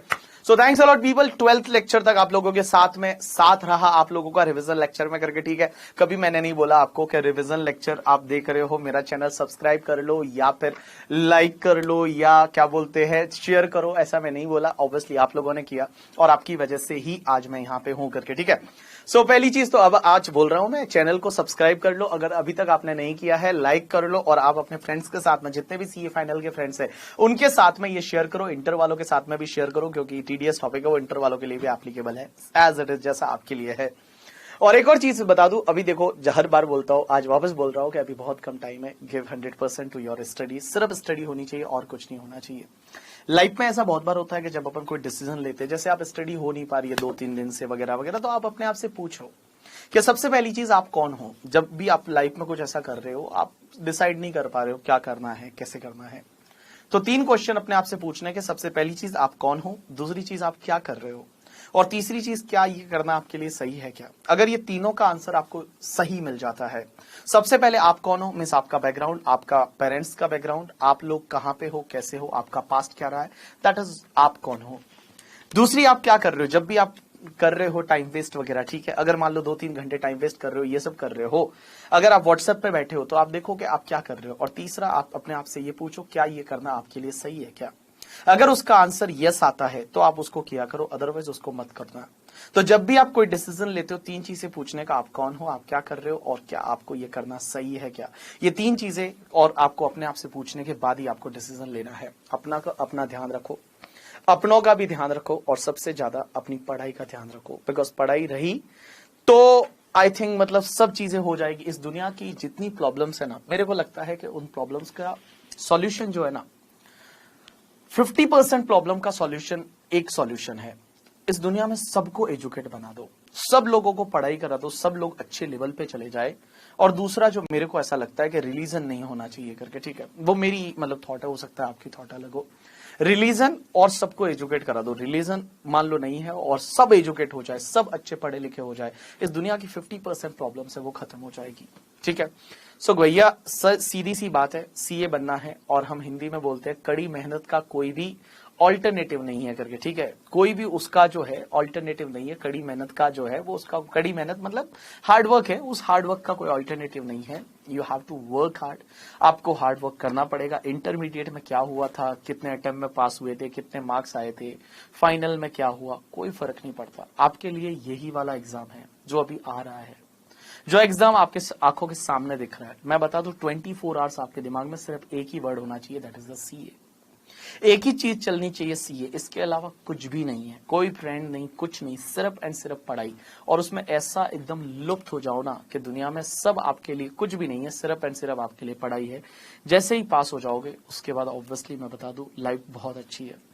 तो सच बता रहा हूं, मुझे ये रिविजन लेक्चर अपलोड करके, आप लोगों से बात करके, आप लोगों के साथ रह के, मैं हमेशा स्टूडियो में अकेला ये रिकॉर्डिंग करता हूं, मेरे सामने कोई नहीं रहता, बट तो भी जब मैं आपके कमेंट्स देखता हूं, मैं जब आप लोगों का रिएक्शन देखता हूं बहुत सारे बच्चों का कॉल जब मैं अटेंड कर पाता हूं, तो वो लोग बोलते हैं हमको सर बहुत हेल्प होता है रिविजन लेक्चर से, हम बहुत इधर उधर घूमने, खाना बनाते टाइम, अभी मैं चेन्नई गया था एक लेक्चर के लिए, तो एक लड़की सीए बनी, तो वो आई और वो बोलती सर मैं रिवीजन लेक्चर जब खाना बनाना पड़ता था मुझे, तो वो लेक्चर चालू कर लेती थी और मैं खाना बना रही हूँ तो भी वो सुन रही हूँ, खाना खा रही हूँ तो भी मैं सुन रही हूँ। तो मैं बताऊँ सच में कहीं ना कहीं ऐसा लगता है मुझे भी कि नहीं, ये आपको कहीं ना कहीं ये हेल्प करते हैं, क्योंकि बहुत बड़ा बहुत वास्ट पोर्शन है, उसको एक बार समराइज करना और उसको लाइक आप लोगों को लास्ट डे तक रिटेन करना इज वेरी इंपॉर्टेंट। तो ये साथ साथ में आप सुनो, साथ साथ में क्वेश्चंस जितने हो सकते हैं उतने करो, आरटीपी के क्वेश्चंस है वो आप करो, आरटीपी का जो सेट है वो करो, मॉक टेस्ट पेपर आएगा वो करो करके, ठीक है, एंड सिर्फ पढ़ाई करो करके, ठीक है। Thanks a lot people. मैं सच बताऊं जब हम पढ़ाते हैं ऑब्वियसली हम पूरा ध्यान रखते हैं, बट तो भी आपको कहीं पे भी ऐसा कुछ गलती हुआ हो, ऐसा लगा हो कि सर इसमें ये ना आना चाहिए था, या मैं बहुत बार क्लेरिफाई कर लेता हूँ नेक्स्ट लेक्चर में, रिविजन लेक्चर में, बट तो भी ऐसा हुआ हो तो थैंक्स अलॉट, बिकॉज हम लोग भी थैंक्स अलॉट क्या, सॉरी फॉर दैट। एंड हम लोग भी क्या है कि इंसान है, कहीं ना कहीं ऐसे बोलते टाइम बहुत बार ऐसा होता है, कहीं 10,000 बोलना था उसकी जगह 20,000 या 10 लाख बोल जाते हैं, तो उसके लिए sorry for that, but thanks a lot people. और मैं बता दूं हम लोग हम लोगों को सबसे ज्यादा खुशी कब होती है पता है, पर्टिकुलरली मुझे, जब कोई ना कोई बच्चा पास होता है, मतलब रैंकर से भी ज्यादा मुझे खुशी उन लोगों से होती है। मुझे ऐसे बहुत सारे लोग मिलते हैं, बहुत सारे मैं यूट्यूब पे कमेंट्स वगैरह देखता हूँ जो बोलते हैं हम सर 10 टाइम्स दे चुके थे उसके बाद पास हुए, हमको बहुत खुशी हुई, ये वो, ठीक है।